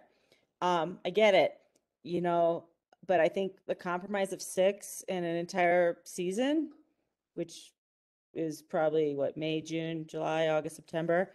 So it's not to a month even. So I think it's a good compromise. And I appreciate Peter for doing that compromise. I love the fact that he wants to improve the grounds to make it less like a parking lot, more like a venue. And I mean, as you can tell, I'm in favor of this. I might not have been in favor of it if it was last year and he wanted it every weekend, because I get it. I wouldn't want that necessarily happening in my neighborhood. But it is a commercial building, and there are other commercial buildings in Nederland that we hear that sound travels, and we don't give them a hard time. So just want to say thanks, Peter, for coming up with this plan that it seems like it's only going to bother people 6 times a year. And also, we have to remember there's people who love it in the neighborhood, who bring their kids. It's very family friendly. And I think that's important. We don't have a lot of family friendly stuff happening in this town where it's like everybody has fun together, multi-generational, where we build community, and music helps do that. So we can't just remember that, yeah, it's a nuisance for some, but for others, it's wonderful. And if it ends at 9 p.m., it's not going to keep anybody up at night. So that's my comment. Thanks, Tanya. Alan? Yeah, I guess I live near Knotted Root. And as Peter said, what carries is bass and drums. And so if you're a neighbor, generally, you don't get to enjoy music, you get to hear bass and drums. And they, I think, they have to end their music at 8 o'clock. Do you remember, Miranda? Is that true? So that you did not ended up putting any limitations on Knotted Root. That they were, what it ended up being their SRU is that they would adhere to the noise variance restrictions, and then apply accordingly. Yeah. So Peter, I have a You had question. made an amendment, but it was not accepted by Trustee Corvallin, who had made the initial motion, and therefore was not included in the SRU. Okay. Peter, is an earlier end time than 9:30 or 9 possible, or start earlier, end earlier? Possible if we want to change it up a little bit. I would just say that we do want to serve dinner. And the only reason why I think on the proposal that was unanimously passed by the planning commission was so we would have time to kind of put everything away. We need to be done before it gets dark, really, because I'm never going to put a light show out there. And now that COVID's over, one thing that I would consider doing, it's something I'd love, and depends on the musicians. I don't know if I'm looking at you or where the camera is. I'm looking at you on the screen. It's unfortunate. I don't think you can be seen by them right now. I can't see you, but That's Well, one of the things we're working on. And I'm not going to put any clothes on. You're totally anonymous. So I'm looking up at you, Alan. I can see you, man. So anyway, to answer your question, yeah, I mean, I could do earlier. I really don't want to bum anybody out here. What are the things that I'm really kind of excited about if you guys wanted to do it was that if I could get a band that's amicable to the idea, is they would do an acoustic set outside for dinner and then come inside and rock and roll when we're all good with no sound problems. That's actually the model that I love the best. And so it would really not impact anyone. And that does lead to the point that I believe Trustee Davenport was talking about that I wanted to kind of get back around to, was that we're going to be asking for the liquor license outside. And that was just actually a shortcoming on our application 6 years ago, that I said, oh, heck, I only need a liquor license for this building limit. And really, I want to get a liquor license for the whole yard, especially because of private events. They often do barbecues and things outside. And if I can't serve them alcohol, that's how we make money. So that's going to happen anyway. I'm going to ask for that application, but I'm going to be completely transparent about this and what my ideas are. So yeah, if you wanted to restrict music to an earlier time, that's a bummer because dinner sometimes goes to 8:30, but you know, we're never going into dark, and we never have, and we didn't for those 2 years. And like I said, this isn't exactly the same as we did, especially that first year. This isn't going to be like that. We were just trying to survive, and we were actually offering what I think was a great mental health help to the town, as well as myself and everybody, that we actually could do something. But we're not going to do that here. I just want to be able to do some stuff outside and bring it inside. And, you know, knock on wood, COVID's over. This is hopefully the post-COVID era now. And that, you know, that's my intent. I keep looking up at Alan. That's my intention. That's my intention is it would be really great. And some of these bands are not like that. And the higher up in talent level or cost, the less pliable they are with their shows. But, you know, we have this kind of sweet spot from the $5,000 to $10,000 band. And these bands, some of them being from Colorado, were like, heck yeah, that sounds great. We'll go outside, do something acoustic, and we'll come inside and rock. And that's great. That will work out great. But, you know, I'm not in any, I have no intent on pissing people off. I know I have with this proposal. I wish people would actually come up and talk to me. I've made myself available to every single neighbor, and anybody who's on the list of people who are opposed to this, I've heard from none of them. And I've reached out to almost all of them. And that bums me out. And that's why I was kind of waiting for a meeting where we could all see each other and talk about it. I just want to talk about it and see if we can come up with a compromise. We're living in a community. You kind of have to put up with each other sometimes a little bit.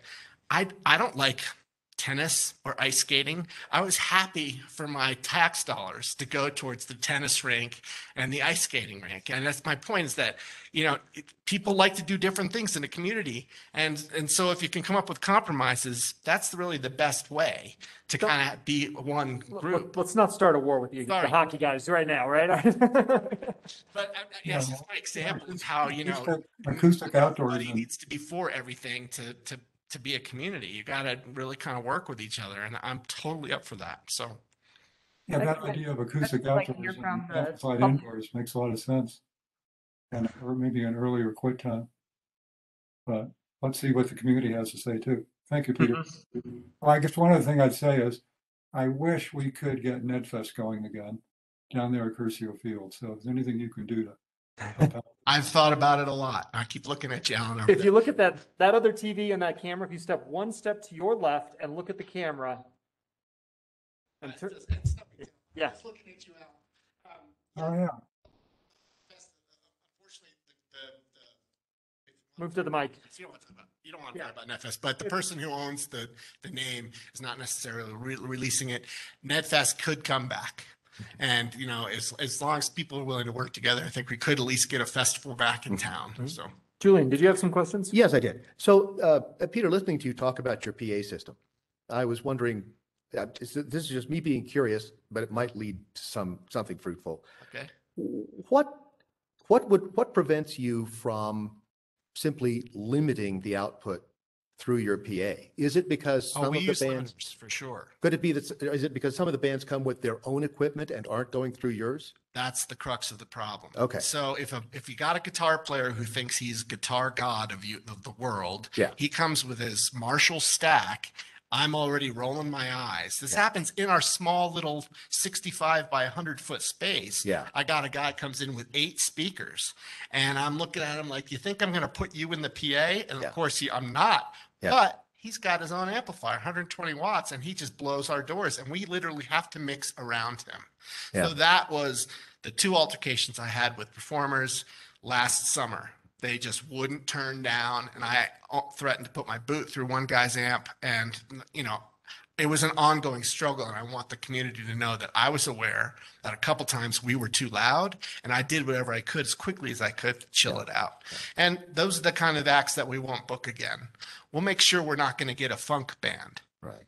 But I would like to get a jam, a acoustic jam band. You bet, I love it, and I think the community likes it. Can I do a lot of reggae? No, but I could see doing, say, 3 reggae shows where we go over the sound limit. And that's just a summer evening when it's nice in Nederland music. The community comes out. I'm not getting $20,000 bands out there because 140 tickets won't pay for $20,000 bands. And those are the bands that don't listen to you. No. So the bands we'll get for 140 tickets are going to be the kind of bands that will listen to me and shut up. And so that would mean that we would see, of course, from you best efforts to put them through your noise, for your volume limiting. Always. I mean, PA. it actually, when it comes to the production value, it's way better for our engineer to have control of every aspect of the performance, including the guitar player's amplifier. So I always tell them to shut the heck up. Okay. So I just wanted to verify the 6 acts we're talking about, 6 performances we're talking about. That's not the total number of performances. That's the total number of performances where you're concerned about noise. No, and this is an important point for the opposition to understand, Okay. because this is definitely, I don't want to seem like I'm trying to slide anything in here. I want to be able to have small private parties out front. Nobody's going to notice that. We've done it, but I don't let people, I try my best to not let people have any alcohol out there because I don't have that on my my alcohol permit. Right. Sorry, I'm not using the right words. Okay, so alcohol, what am I trying to, my license. So yes, I would like to, that's why we're going to have a separate hearing when you guys stop being trustees and you become the alcohol board, which is, I always found very funny whenever I did it. And I was like, oh, I'm a new guy now. We should put on that. So when you become the alcohol board, I'm going to come in front of you then and ask to be able to have alcohol towards the edge of my property as opposed to just within the building. That was truly a stupid error on our part when we first applied. We didn't do you have to draw the area you're going to have booze, and I just drew the building not thinking. And I also didn't want to have people with alcohol in the parking lot, but I never thought I was going to do anything in the parking lot. Now, since then, we've had benefits and all sorts of things where people want to be outside. And I'm like, well, I can't let them be out there with alcohol. And that was a shame. That was just a mistake. So we're going to come forward and ask for that anyway, whether or not you tell me you want to have music outside or not. If you tell me you don't want to have music outside or not, I won't do it, even though I would like to still have my alcohol permit, but I won't do that. I'm not interested in causing any more friction than the amount of friction I brought to this town in the 3 different BOTs I sat on. I'm done with it. So whatever you want, I'll do. I thank you. All right, thank you, Peter, really, for all of that, Sure. excited about the concept of an opera festival coming to town. But no, I want to open this up to public comment, so I think you might want to grab a seat here, because I think we've got a number. Happy to respond to anyone if you guys want me to. Yeah, so I think what we'll do is we're going to take public comment, and then we'll give you a chance to just kind of at the end respond, so you're not bouncing up and down. Yeah, I'm happy to do whatever. Yep, Mayor Larson, are you going to break that public comment to opposition and then those in support? I can do it that way, yes.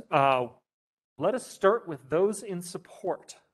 So those who are wanting to speak in support, I'm looking at those in the room, the half dozen people here, but I see at least one hand already up, 2 hands up online. So I'm going to just kind of go down the list as they are on my screen. Oh, everyone gets to see the screen now.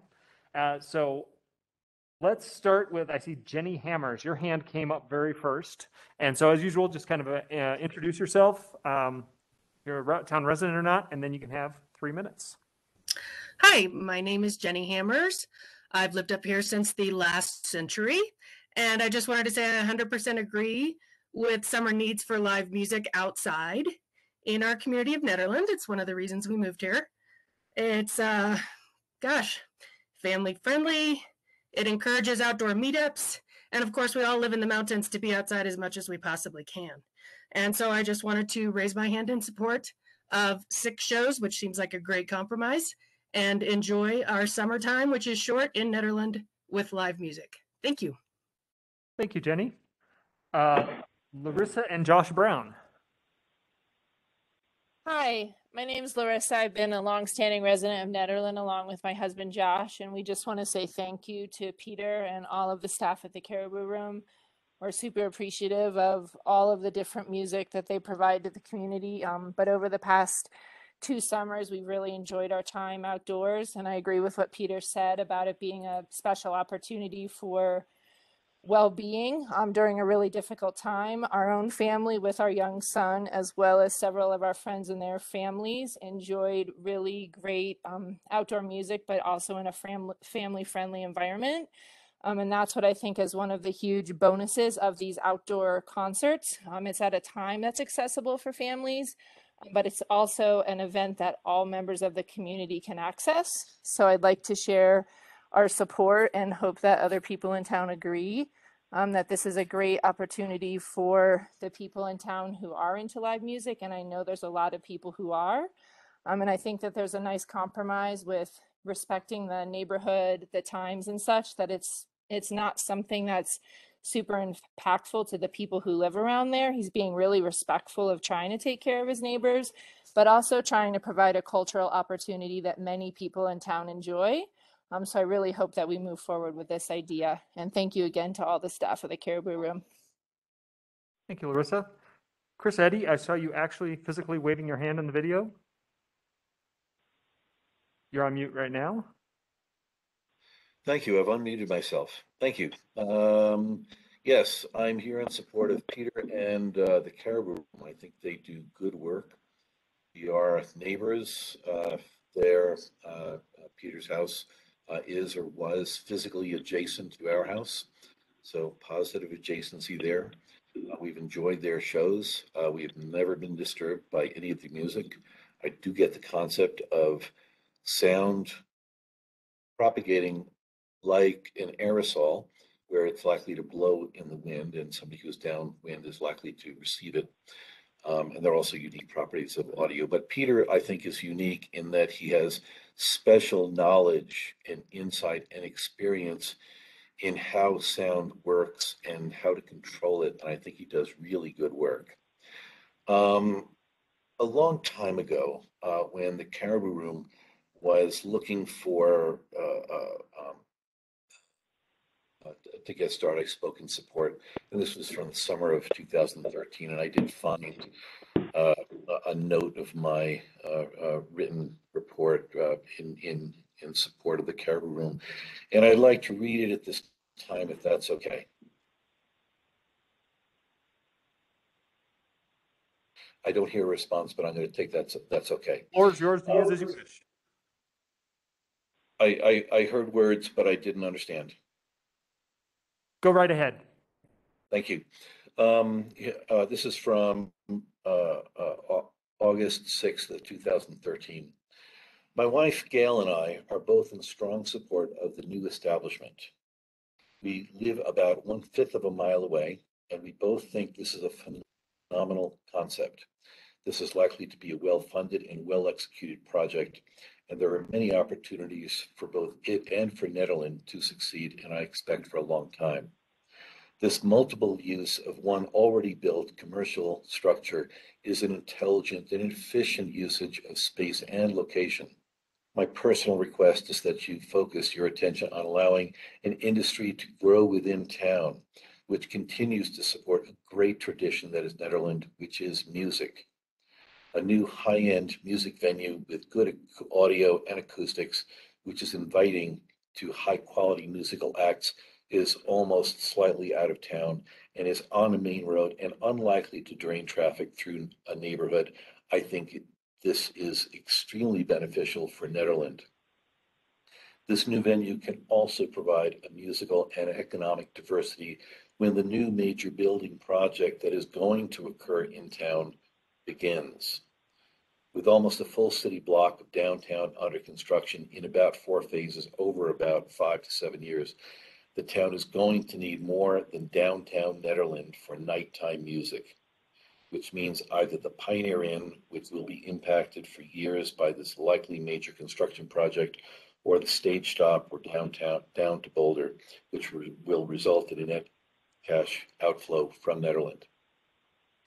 That's the end of the perfect timing. But basically, those are my thoughts. I am in support of this venue. I think they do good work. Please support them. Thank you, Chris. Ted Rockwell. Hi, thank you. My name is Ted Rockwell. I'm a 24-year resident of Boulder County and a resident of a neighboring town named Boulder. I come to Nederland for multiple reasons, mostly to see music. In the last 24 years, I've seen music at the Acoustic Coffee Shop, the Moontime Bar and Grill, very nice, Pioneer Inn, Nedfest, Frozen Dead. You guys know. You guys have a great tradition of live music in your town. And I'm calling to support Caribou Room's Summer Outdoor Music Events series. My wife and I have been to a few of the events that happened during the pandemic, and they were so important to us. But more importantly, even though I was so aware of the first-class operation that the Caribou Room ran, I was unaware of the community around the music that was gathering there. And that meant so much to us, particularly during the big disruption that we all have experienced. So one of the things that we would find is that it was very family friendly. We would see children out with their parents. More importantly, you'd see mom not having to cook dinner and dad like not, being able to hang out with his friends, and have the kids be able to bring their bikes up and ride around the parking lot and have that be a safe atmosphere. So we all know that Peter is a first-class operator and that the Caribou Run is running a first-class operation.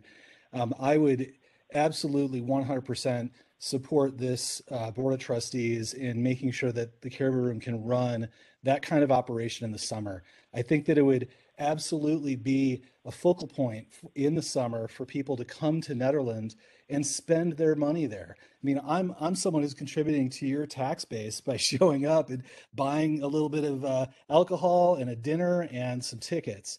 And I know that the way that Peter runs his operation, he'll be attracting the kinds of acts that will be bringing people from all over the place. That could be a real benefit to Nederland outside of Frozen Dead Guy days or something along those lines. So in any case, trust Peter. I think he knows what he's doing here. I think he knows what he is talking about. And I think that he is going to do the right thing if you give him the SRU he's looking for. Thank you very much for your time. Thank you, Ted. David Seitz. Thank you. I hope you can hear me okay. We can. One thing that Peter said that I'd like to stress is that the difference in his sound system, the before and after, was like night and day. I lived up in Big Springs during NetFest, and I used to hear the music clear as a bell in his old system. And once he installed the new one, I had to go down the hill and actually go inside. So he really does know how to direct this, and I think he'll do a good job. Thank you. Thank you, David. And I saw Kathleen's hand up, but it went down, so I don't know if you still want to speak. I have public comment. Thank you. Okay. Can you hear me? Yes, we can. 3 minutes. Kathleen Chipeye, 30-year resident, 18-year business owner. I'm for passage of this SRU. However, Peter is in a general commercial building, and I don't understand why we're having an SRU. General commercial is for his whole property. The SRU is for outdoor sales and activities. I don't understand. He's zoned use by right. So I dispute him even having to be in an SRU asking permission for this right now. And anybody that's sitting on the board right now needs to think pretty hard about how he's not making outdoor sales any differently than the farmer's market, and the farmer's market has been using Ron Mitchell's lots in the middle of downtown without ever having to do an SRU. They are actually collecting retail sales tax and making sales outdoors, and they don't have an indoor option like Peter does, an indoor license for that. Somehow they've never had to do an SRU. Even when they closed down 2nd Street for the Harvest Fest, or even when they closed down Gershio Field and used public property like 2nd Street or Gershio Field. So I can't wrap my mind around why Peter is having to go through this whatsoever.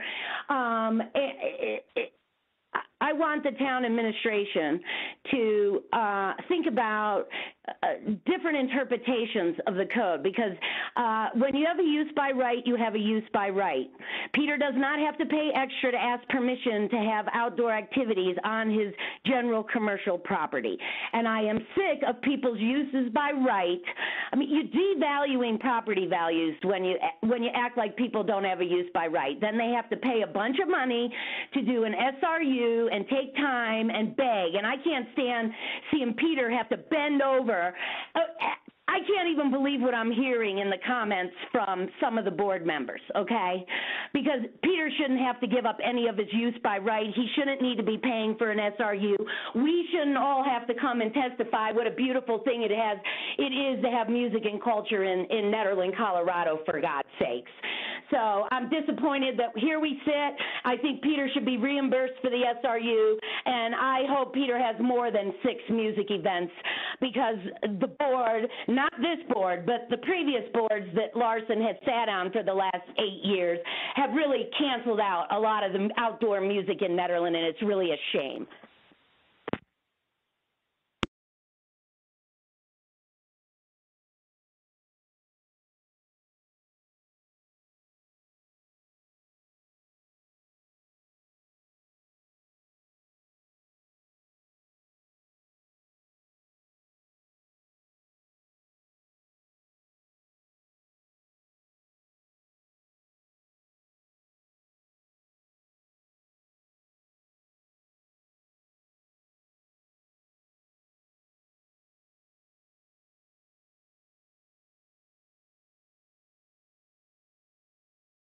Can anyone hear me on this call? I think I understand the town, the community center lost internet. Yeah, that's what it seems like. Yeah. We can hear you. Okay. I was wondering. Sit tight. Yeah, I was like, mic drop there. I was like, Okay, we're back on. yay. Okay. So I don't know if Kathleen is there and if there are remaining time. Yeah, I was going to say, sorry for everyone. We lost internet at the community center briefly, but it looks like this meeting is still going. Kathleen, if you are still on, you had a minute and a half or so on your clock when we lost everything. I don't know if you're one of the call-in users.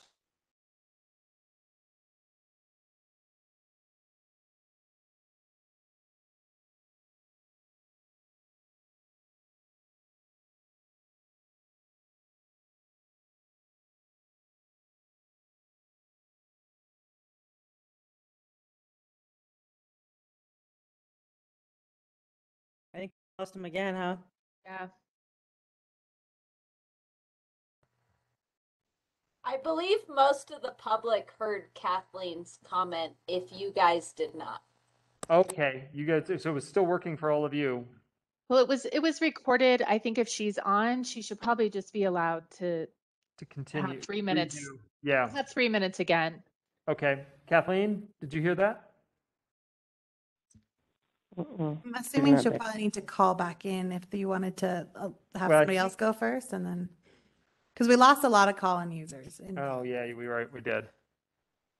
So we have an in-room comment in support. So Dawn Baumhover, Netherlands resident. I am here to speak in favor of Peter's proposal.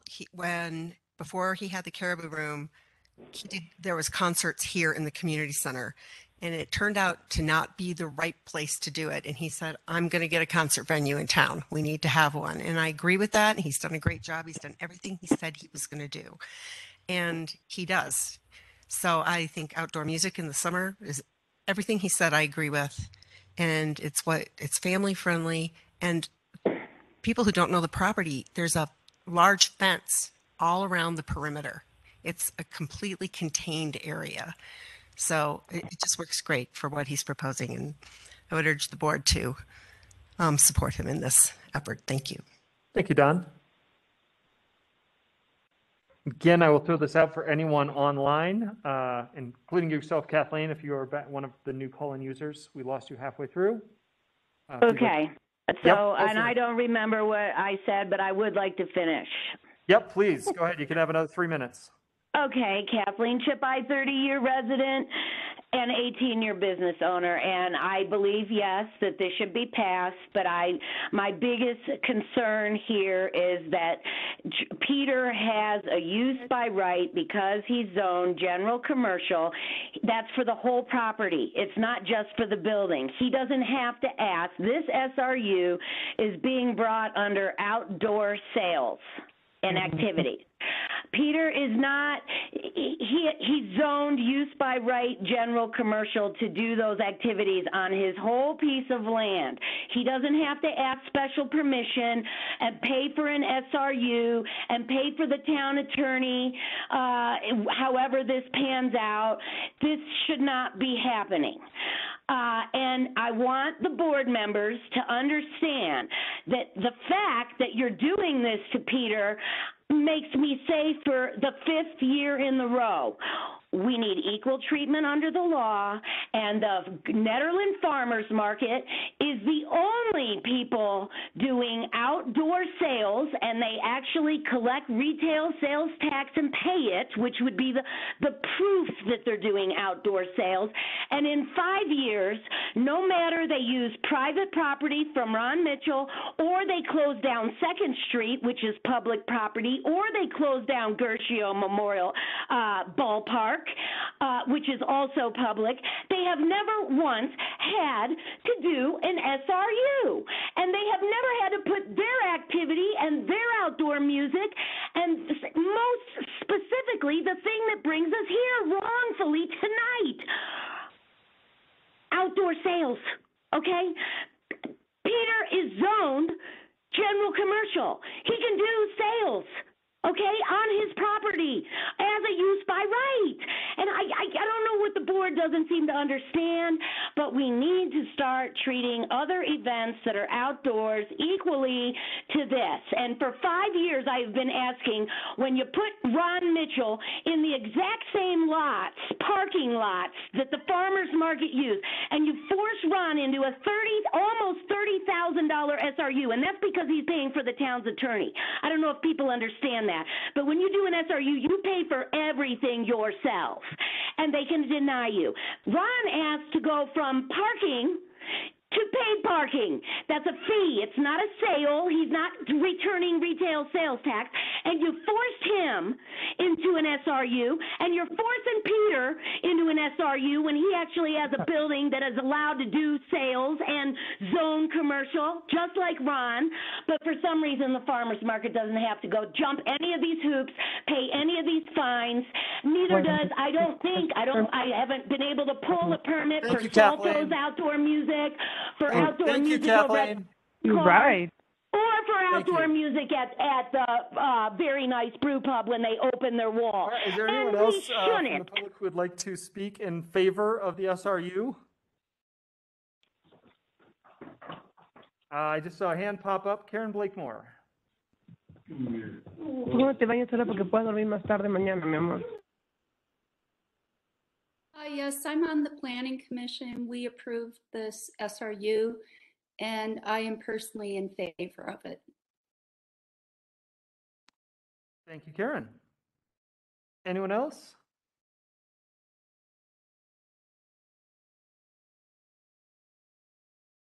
If not, we will move to anyone who would like to speak in opposition to this proposal.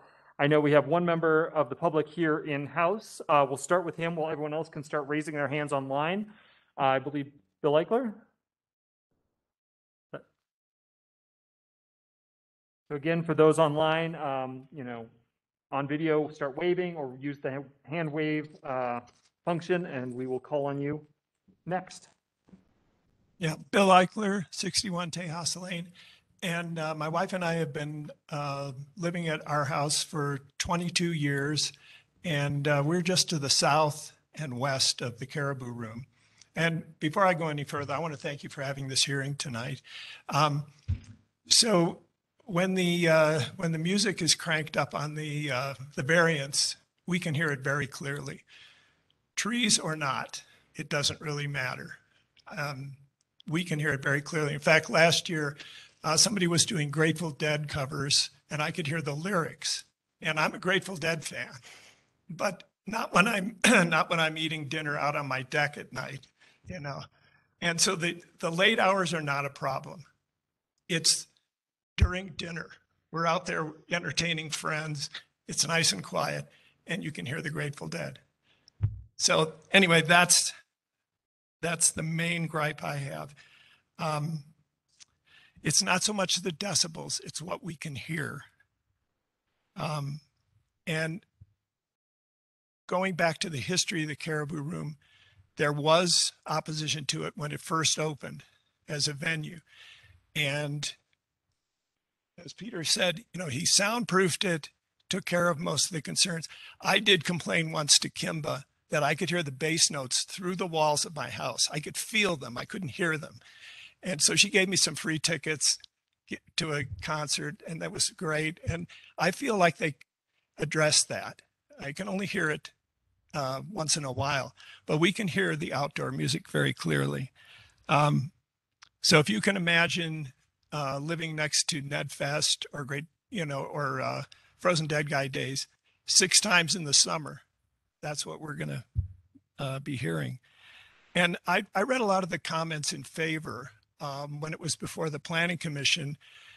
And I got the feeling, actually only there was one person who made a comment who lived within earshot of the Caribou Room that was in favor of it. Everybody else was farther away. I got a feeling kind of a reverse NIMBYism. NIMBYs is not in my backyard. I get the feeling like, oh, it's okay as long as it's in somebody else's backyard. Well, that's our backyard.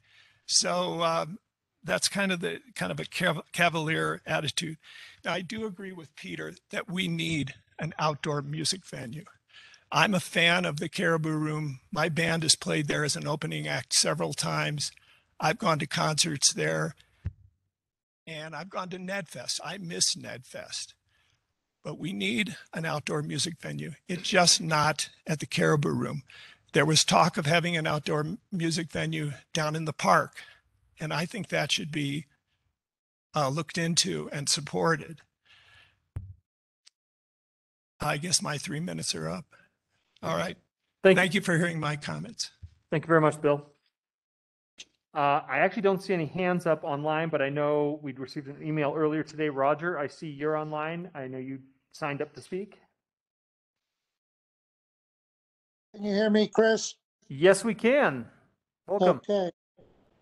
Welcome to the new world. Well, I've lived on a property there with my wife since 1977. So 45 years ago, actually, this March, we bought our lot up there across the road. I am encouraged by Peter's comments. I actually had a pretty good history, which I sent to the board about how all the events had gone down. And so you have my letter. You also have my wife's letter from a year ago. So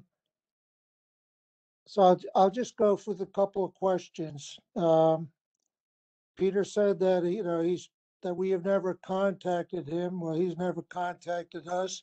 Peter, I would take the opportunity to begin anew and try to work with you and discuss, how the impact is on our neighborhood. The one trustee, I guess it is, wanted to know about the adjacent Hold on, Roger. property. I'm concerned that the internet went down, and I don't want you to keep talking while. Oh, okay, thank you. Let me just text Miranda. I have that power evidently, huh? Yes.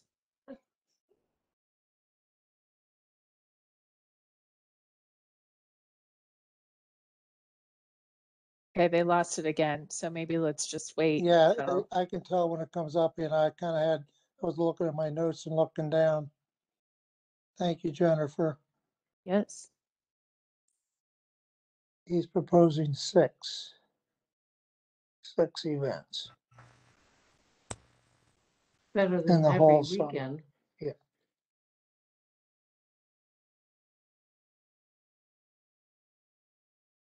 Still sucks.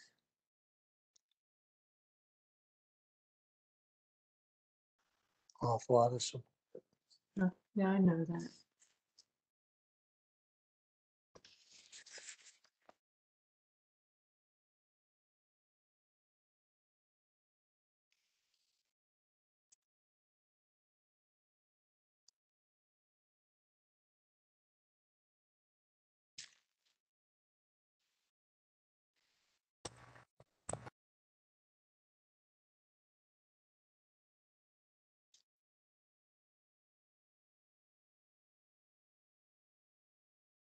Not gonna live through much longer anyhow.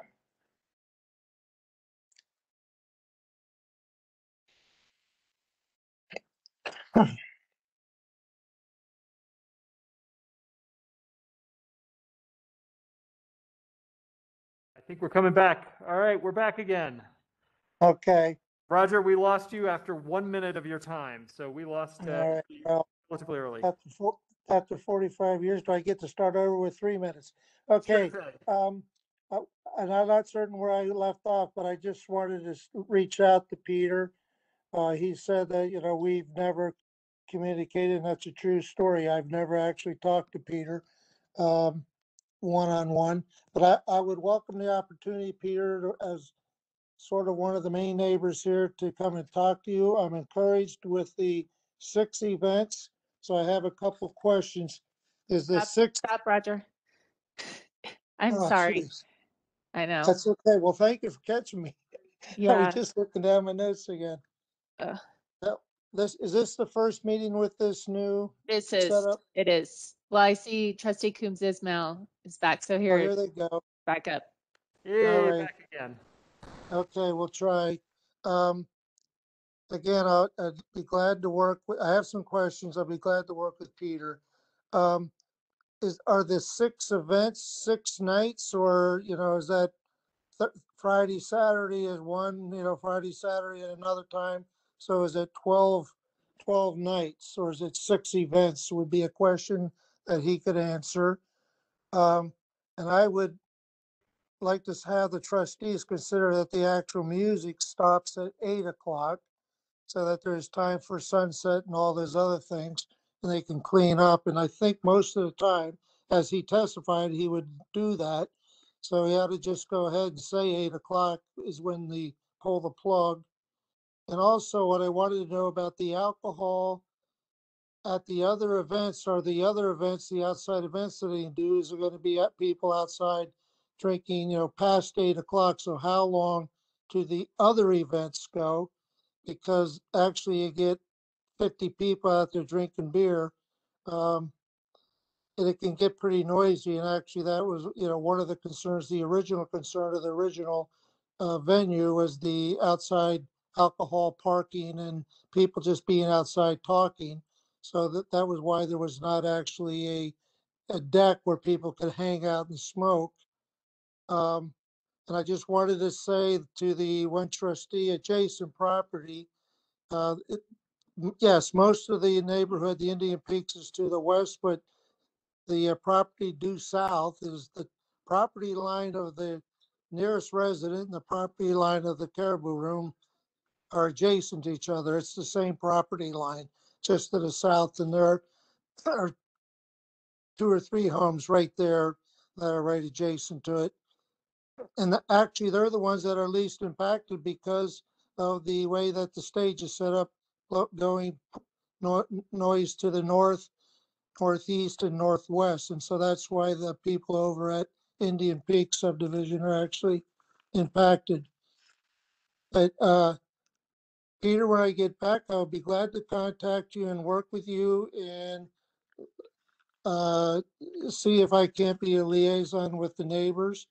And the one last thing I want to say to the Board of Trustees is that possibly, and we have done this in the past, that you would set up a time next fall that after the season, that they put 6 months on this and come back and review it and just see how the new venue worked out. So that would be my one main request, is that they would have a review process.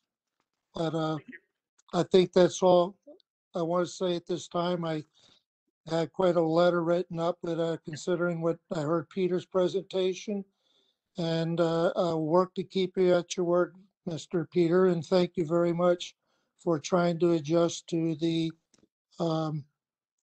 neighborhood the way you swear that you will. So thank you. Thank you, Roger. Thank you, Roger.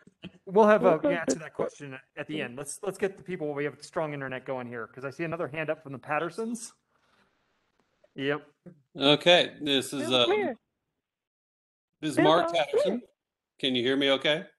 Yeah, we can hear you, Mark. We just seem to have somebody else with a hot mic. Okay, great. I want to thank Peter for, his passion for the music. And, I had some initial reservations when he first came in there, but he's followed through on the indoor concert stuff. And so I really appreciate that. So thank you. The main concern that we have, is just, it's honestly our proximity, and the music does come up, into the Indian Peaks neighborhood. We can hear it. It's not always super loud, but it is there. Working in healthcare, there are times that when I come back, I want to be able to go out and sit on my back porch and hear nothing. I want to get away from the world and just be in the woods and just enjoy nature. And so I appreciate people who love the music, and I think it's great. But, from our standpoint, we just want to make sure that, he continues to work to try to limit the impact on the neighborhood. And it sounds like he is coming up with plans to do that, and I appreciate that. The 6 nights during the summer season doesn't sound like a bad idea. One thing I would want to make sure is that the verbiage in this, and I haven't read it all, so I will admit that, it doesn't go to 8 and then 10 and then 12, that kind of thing. So that's one of our concerns as well. But overall, it's just, I came up here, we moved into this neighborhood for the peace and quiet. And if we want to go listen to music, we'll go listen to music, but it's just maybe not right for this neighborhood. Thank you. Thank you, Mark. I'm looking for other hands up, and just as a usual reminder, if you're on your phone, you called in *6 to unmute yourself.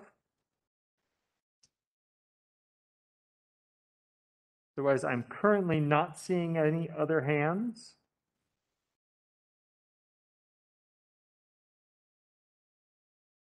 So I think we will bring this back. Peter, you've heard from both those in support and those opposing the project. Did you want to comment on anything you've heard? Gosh.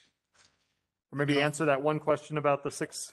I was the chairperson for the mayor's task force on marijuana, so my memory isn't so great. That being said, let's see. So one person was concerned about, we brought up the concept of NIMBY a couple times here. And man, do I understand NIMBY being on that side of the table for 6 years.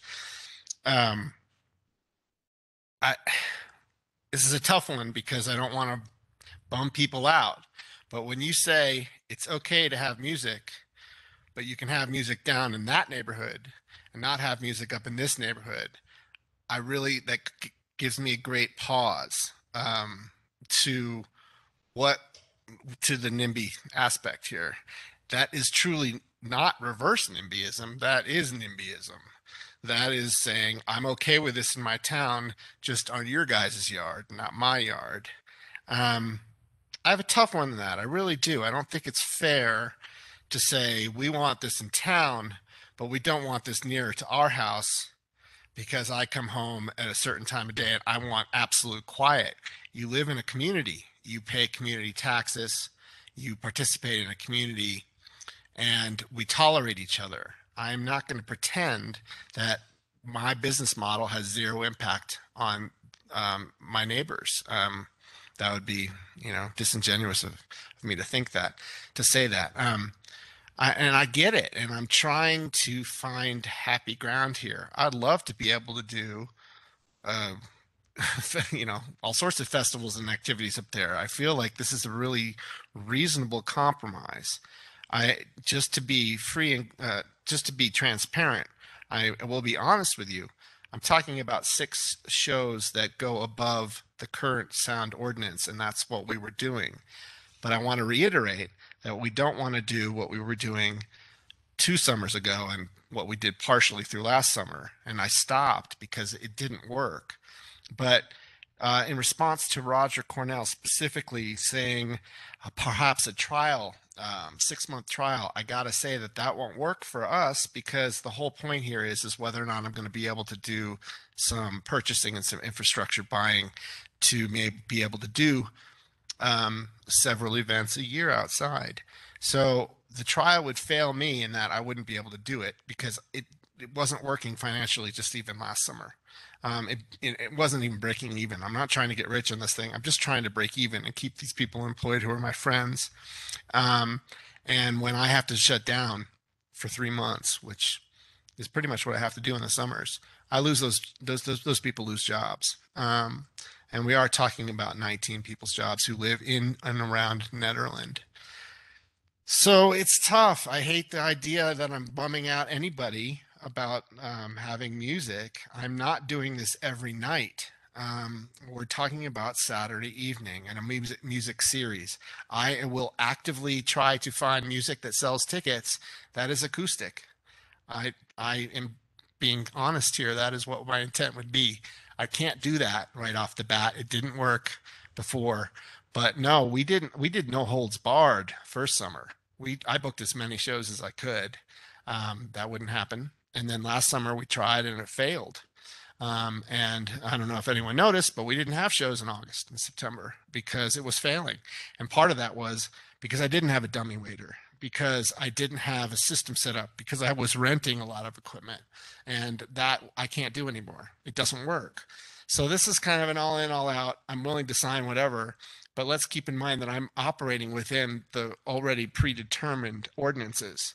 And what I'm asking for is to be able to go outside of the current law for 6 nights and get a little louder. Not that much louder, but enough where if they come up with the meter, it might be right there at whatever we are, 105 or whatever, the 104. So,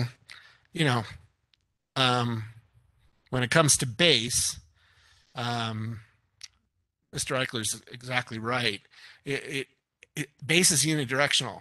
So bass doesn't matter, as Roger was saying, well, it matters which way the stage is facing. It doesn't matter which way the stage is facing when it comes to bass, unless you're actively canceling a bass steering, which is something I'd be able to do if I put a little bit more equipment out there. I don't know. What else am I supposed to address? I I think forget. that pretty well covered it. Okay, Yeah, I think let that me was know. good. I can ramble. And we do need a shock mount for this, $30. Boom. Just the place you can get it. Yep. So thank you, Peter. And thank you to everyone who gave comments both in person and online. I'll bring this back to the board. I saw Eric's finger poised, so I'm going to start with him for any comments or thoughts. Done with questions. So. You're done with you. Yep. You can go ahead and sit down and relax again. I just think, again, the quasi-judicial nature of this, we've had a lot of talk that goes outside of that, I think, and so we should kind of refocus our decision-making on that. And that I just wanted to point out that Commissioner Cornell is incorrect regarding the property lines. They do not touch. There's an entirely different zone, if you check the Netherlands zoning map, between the Caribou Room and the residential district that is being referred to here. So for us, I just think we really need to know that fact, that there's a whole zone between these two zones. What is general commercial and what is residential? I'm going to go ahead and bring that up so people can see here. So this red right here, that is the Caribou room. And then this is public that surrounds. Right. So again, I don't think the decision really is whether or not we want there to be live music, but rather whether or not there's an adjacency concern. I do not believe that it's, for me at least, from my reading and my interpretation of town code, that there is one. I understand that you can hear it. That doesn't mean that it is by default adjacent because you can hear it. Acoustical adjacency, I don't think is in the spirit of the code at all. And so whether or not you can hear the music, I don't think is relevant to this particular discussion. I don't think that we're empowered to deny this request. The trustees, any comments? Yeah, what makes this complicated is goes along the lines of what Trustee Coombs-Esmail has just been talking about. I think adjacency, it does seem that adjacency is interpretable, and I think there is some value to be had by considering that if you can hear what's going on, you're essentially associated with it. And so the question in my mind is, does the word adjacency relate to association? Our house is very close to the Caribou room, and we don't hear the sound, but we certainly feel the bass sometimes. But then we actually would hear the music for Ned Fest and for Frozen Dead Guy Days. We would hear it far more clearly than we hear it from the Caribou room. And as citizens, we decided that's okay. This helps the town, and we'll put up with it. It did, once a year. And here we're talking about something where some people may need to put up with something 6 days out of the summer. As I've said before, I think the hard part about this job is that our job is to accommodate the needs of the majority of Nederlanders while respecting the rights of everyone. And property rights do carry serious import here. And so if there are property owners who are concerned that this would reduce the value of their property, that's important. But of course, Trustee Coombs-Esmail is correct. This is a quasi-judicial procedure. So now the question is, are these houses adjacent and therefore appropriate for our consideration?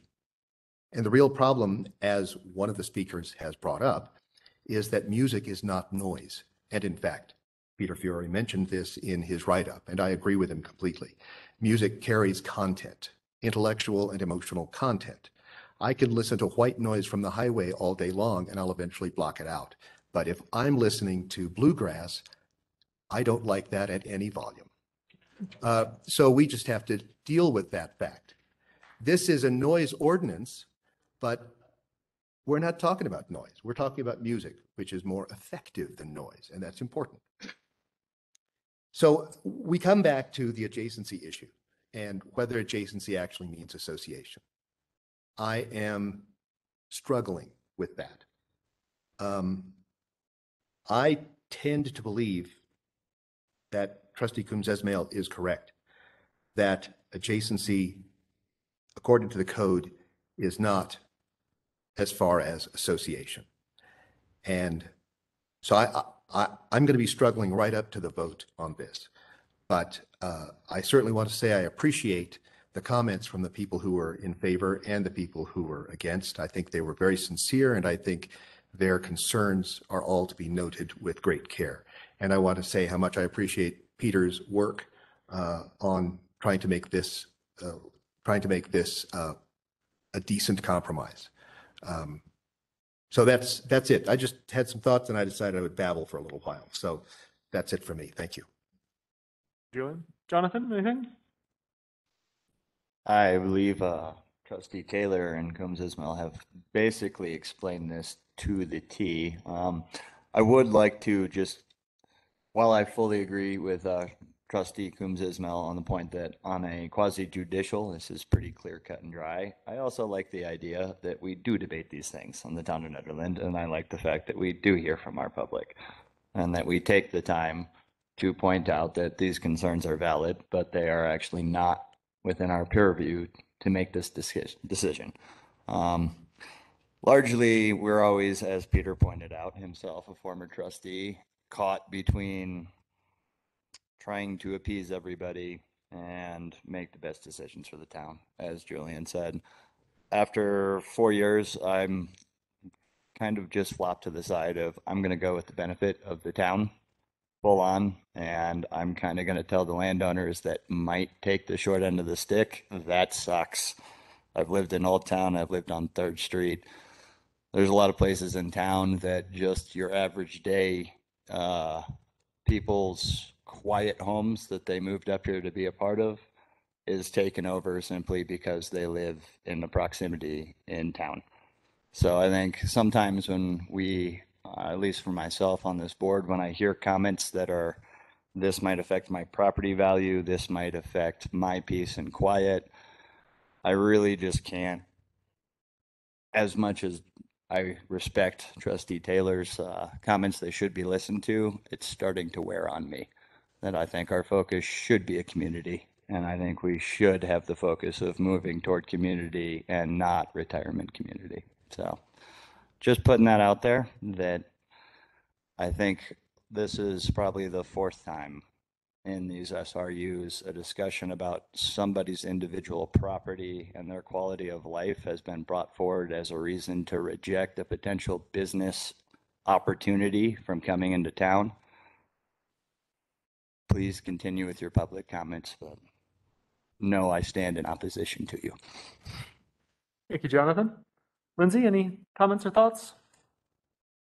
I don't think I have really any additional thoughts or comments on this at this time, but I do really appreciate, the public who's taken the time to write to us and the people who've come to speak either in person or online, that we are listening to you guys. And sometimes our decisions, actually every decision is going to piss off somebody. So preemptively, we're sorry. Alan? Yeah, I guess I have a question for Peter, even though he's has a lot of questions. Is an 8:30 time to wrap up? Would that be a reasonable thing you would compromise on, or? I would encourage whoever makes a motion to give us to 9, but I mean, I could make it work at 8:30, I guess. That's tough because that's when people are having dinner and the sun is still up. So I'd prefer to not do that. If that's my only option, I would consider it. And if that's the only option you guys give me, I'm not sure if I would do it or not, though. I'd think about it. 9 o'clock is acceptable. I'm sorry. Did someone? Would 9 o'clock be acceptable? I'm sorry. Is 9 o'clock acceptable? At 9 o'clock's great. I mean, I don't think we've ever gone over 9 because the sun's starting to go down, and I don't want to pay for a light show out there ever. Okay. And I guess the question I have about the decibel level thing. So you really need 100 decibels to make it work? No, I definitely don't. And that we would be booking consciously to not have loud music. 100 dB is pretty loud. We have a town sound ordinance that's at 105, and then that's what I'm asking to be able to break. I don't think we've ever broken 105. And if we did, I was being proactive to make that stop. I'm uncomfortable with making exceptions to the current law, and the current ordinance is already in place. Yeah. Okay. Thank you. Appreciate it. Thank you. Thanks, Alan. Tanya? I don't think I have anything more to add. All right. I just want to finish up, again, kind of reiterating what Lindsay said, thanking all the public who's spoken, all the ones who've written us, both for this meeting and for the Planning Commission last year. It's all in the packet, and really, really thankful for that, people reaching out. And I want to thank Peter for coming out here tonight and, answering our questions and just kind of standing up and taking it from that side as opposed to this side of the table, which you're also so familiar with. Yeah, that's why I'm saying I'm sorry. Uh-huh. Yep.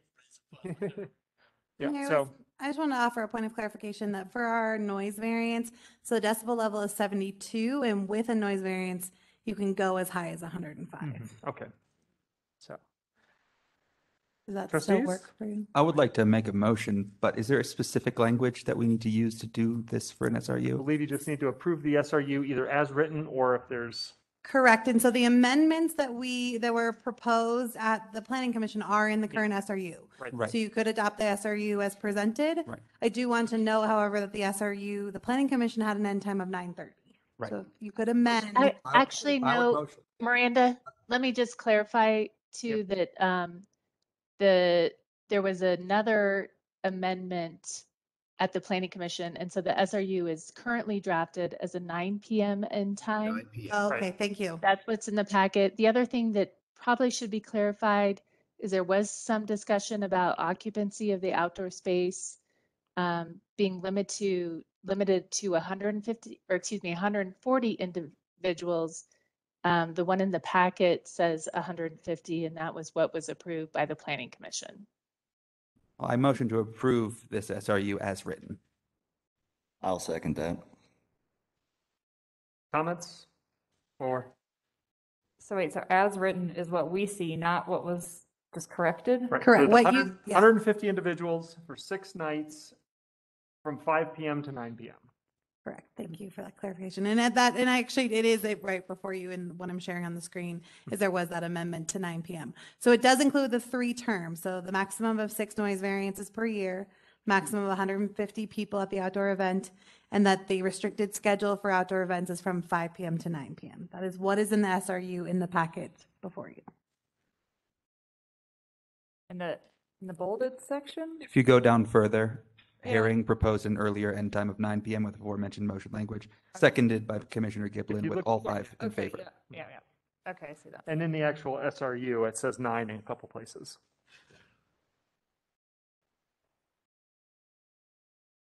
Right, we have a motion and a second on the table, so, yeah. Macy? Trustee Taylor, Yes. Trustee Danforth, Yes. Trustee Apt, Yes.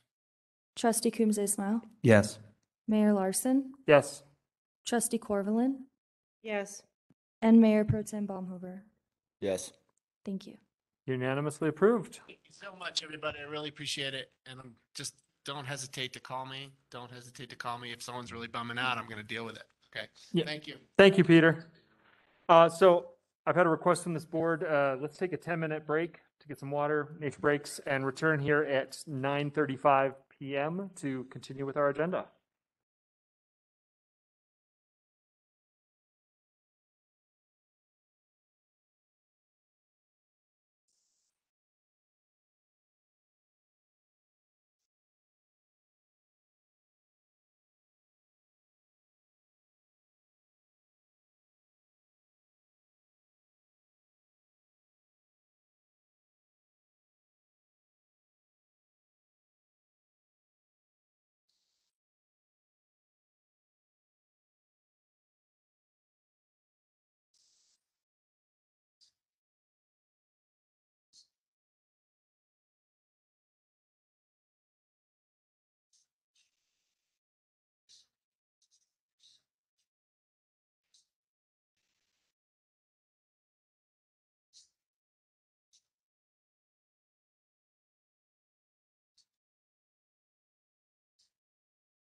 That is my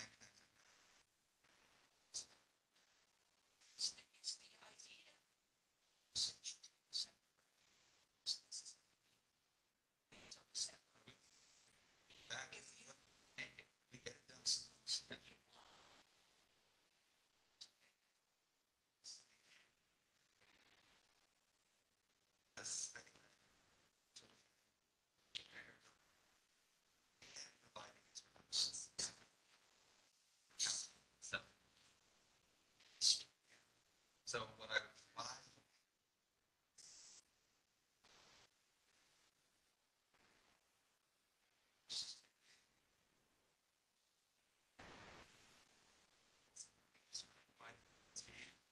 based on their they wouldn't have any ability to run a Caribou truck.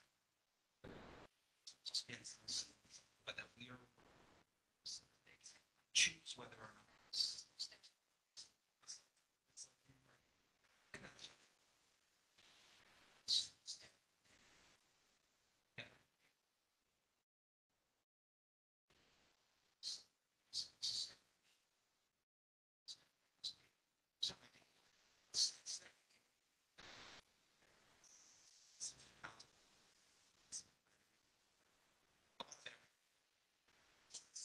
We don't need to do line them in a straight chart. Okay. So I've got them there. Stay in a base and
so see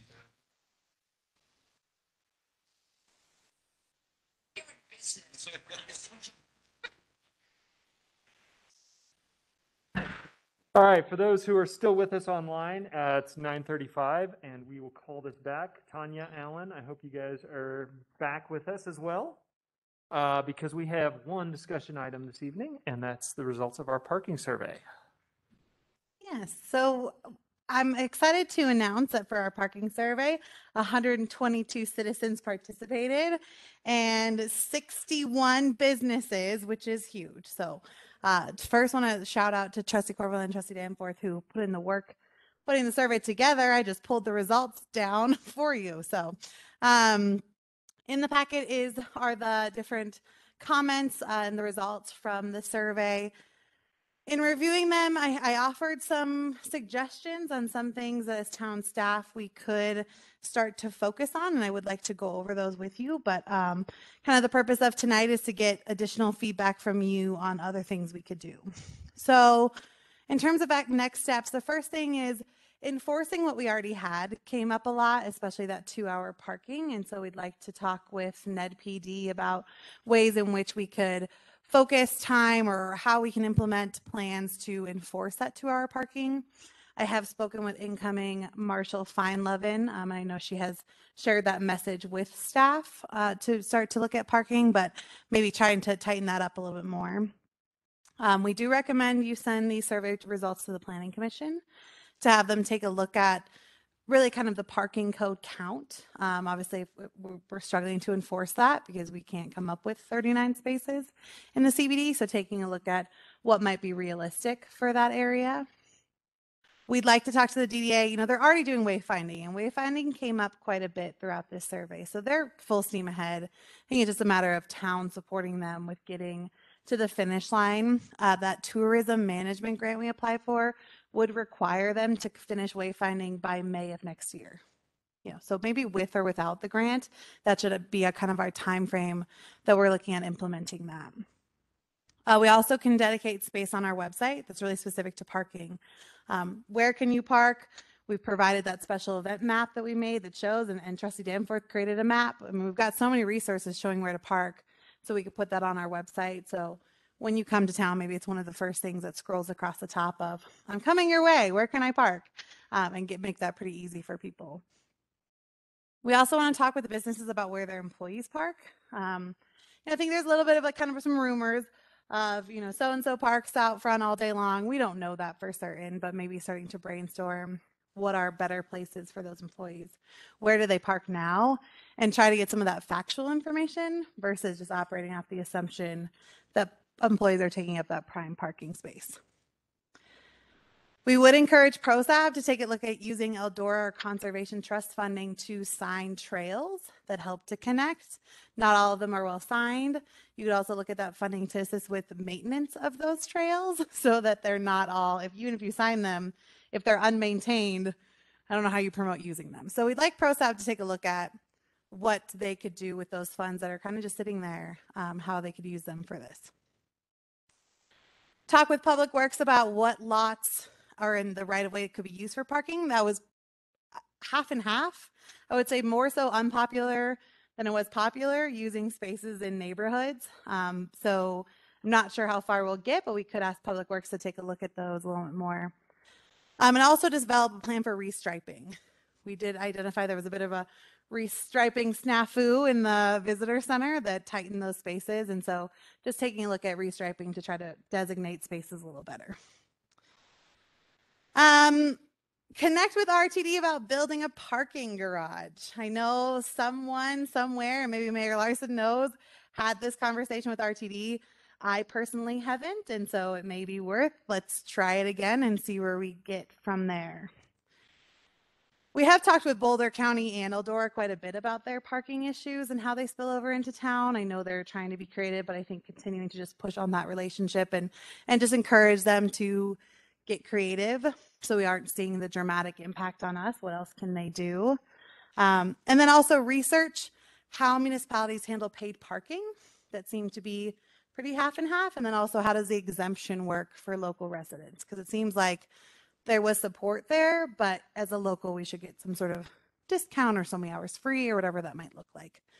So those are kind of our suggestions of where we go from here. And the plan would be, if you agreed or if you wanted to add more, we'd give updates during staff reports and then obviously bring back larger items as their own action or discussion items. But that's what we kind of pulled out of these surveys.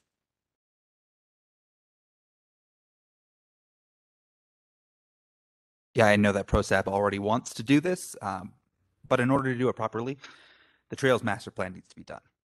I don't think we should do it piecemeal just based on parking. We need a full Trails Master Plan that has to be completed, and then we can start using those funds for maintenance on priority trails, which would be defined in the master plan, and signage, which would be defined in the master plan. So we really need that to be completed before I think we can requisition those funds. But ProSab, I think, is fully on board with getting that done. And with, you know, Nikki just being hired as parks manager, it's going to be a lot easier to complete that process. And then in terms of RTD, as I understand it, they claim that maybe the lot is not operating to capacity, but I think we might be able to help change that. The one and only conversation I had, and it was very brief, just like, why don't you? The response was, it's not at capacity. Right. We're not seeing that that's a need at this time. Right. But I think one of the reasons why is because we don't enforce our 2-hour limits, because we don't have paid parking in town, because we do have lots that are being provided by private landowners. For all of those reasons, RTD is not seeing the kind of pressure that I think that they would see if some of those things went away. And then signage, I think, could also really help in that regard. So I think there might be a period of time, parking wise, where there might be a lot of strain if we want to focus on RTD as the place where we're going to put a second level or third level and have a parking garage, which I still think is the best place for it. It makes the most sense. We've got the transportation improvement project, the TIP project, which is going to, connect that lot to the downtown area with nice, big, wide, multimodal sidewalks. It is the logical solution to this problem. But in order to do that, we're going to have to eliminate or start enforcing some of our parking laws. Otherwise they're never going to see that pressure that we kind of need them to feel. Which I think for Ned PD, and I think maybe even Jen Feinlevin might still be on. I think, it's one thing where, it's said so to do so, and then you give a parking ticket or a speeding ticket to someone who lives locally, and it's a whole different story. And so I think there has to be an understanding of exactly what you're saying is they're going to start enforcing, and that has to be understood. And that was a huge outcome of this survey is start enforcing. Do people fully understand the effect of that? I don't know. But I am still here if you have a question for me about do you that. agree, Jen, that that's kind of the experience that NetPD has had historically is, it's like enforce it, but don't enforce it locally. And if we want to address this, we have to enforce it equally. Yeah, I would 100% agree with your statement. And generally, I will also say, and I think Larry is also still on this call, that a lot of the repeat problems that we have are between locals, like the repeated parking complaints, the repeating, like the speeding. When we do directed patrol up in Big Springs, I know, the last 3 contacts I've had up there have all been people who live in that subdivision. But it's also similar with the, some of our regular parking complaints are between either business owners and residents as well. And I think regardless whether folks are local or from out of town, I do strongly believe there should be a free grace period at the beginning of all parking time for everyone, 15 to 30 minutes, something in that range, that is free of charge. And I think that there are ways of doing that, especially with new parking tech that's out there, all the different apps that you could possibly be partnering with, and then the revenue generated would help pay for those partnerships. So I think it's definitely possible to have something that's reasonable, so you can still go to the co-op, go do a quick shopping, don't pay for parking, come back out and go back home. But if you're going to be sticking around for 2 hours, maybe you're going to have to pay a little bit. Yeah, that's what I was kind of pausing about, and it was when you're in Denver now, you don't use a parking meter. You call something on your phone. I don't do it. My wife does it. but yeah, Trustee Coombs-Esmail is correct. Well, I'm positive he's correct that there are lots of online, very straightforward schemes for pulling this off, where the town would not have to install parking meters. They would partner with someone who knows how to do the magic they do in Denver. I don't know how to use a cell phone, so I don't know. But yeah, so I think that's a very good idea, and I certainly like the idea of a grace period. I mean, the grace period deals with that local versus outside of town thing very cleanly. And I think that's a very good idea. Sorry, I just do want to point out that what you're talking about with the pay park stations, etc., depending on those ones that are done on your phone, that's a very expensive application, and that would require an officer, like a code enforcement officer, to be doing that. And okay, yeah, I hopefully we could explore it and Right. determine what's practical. So I think we'd want to explore it, and assess what other municipalities have similar situations. So ones that are our size, we'd like to, if that's a desire of the board, we would like to research it more, and then connect with PD to also recognize like what's even feasible for our size and what we can What's and the cannot impact do. on staff? Yeah. I mean, we're talking about for how many spaces? Like 20 spaces or something? So That is true. it'd be a huge investment for 20 spaces. I mean, if we were talking all over a big city, then it's worth the investment. But, I think at a minimum, just enforcing the 2-hour limit is good enough for me, that people aren't hogging those spaces all day during their shifts or something like that. But that too requires code enforcement of some sort, Yeah. which still requires some kind of mechanism. And if it's a mechanism that doesn't require us to install hardware, that is probably more efficient than installing the hardware. Plus, you're talking just 20 spaces. But if you'll recall, we actually confronted this very directly in our paid parking discussion, and we saw a book that said, if you're a town, you're either all paid parking or you're no paid parking. That's an interesting thought. So I mean, there's some evidence that says if you're going to go paid parking, go all paid parking. And yeah, I don't know. I'm saying that if we're enforcing the 2-hour limit, we're still kind of in trouble because we still have to do all of exactly the same things, but we're not charging anybody for parking.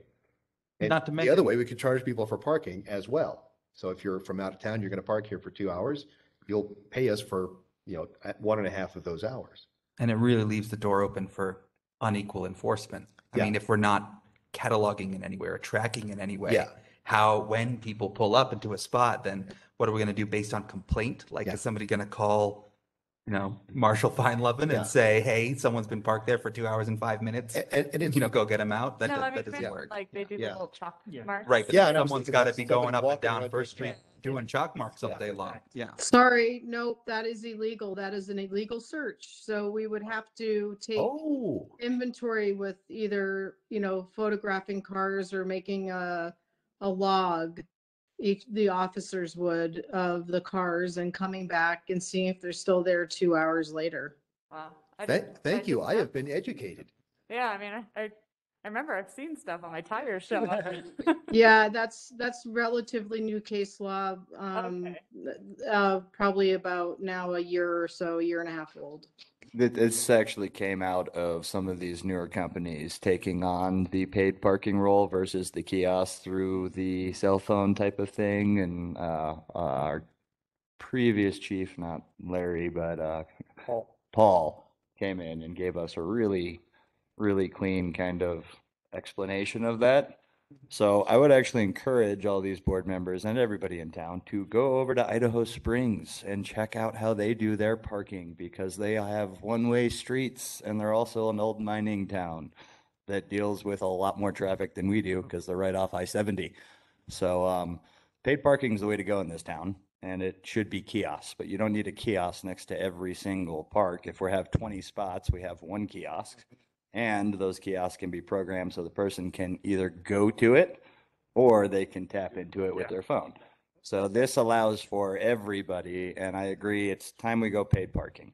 It's time we go paid parking, and I think we work with local landowners that might also want to do paid parking so that when town puts its paid parking in, it comes in with that private landowner's paid parking. And all of a sudden, everyone's paid parking as at the shopping center, which if we made people pay for that, we'd be lynched. So, Ellen, Tanya, want to make sure you guys are. Well, I guess I have 2 questions. One, it was a survey.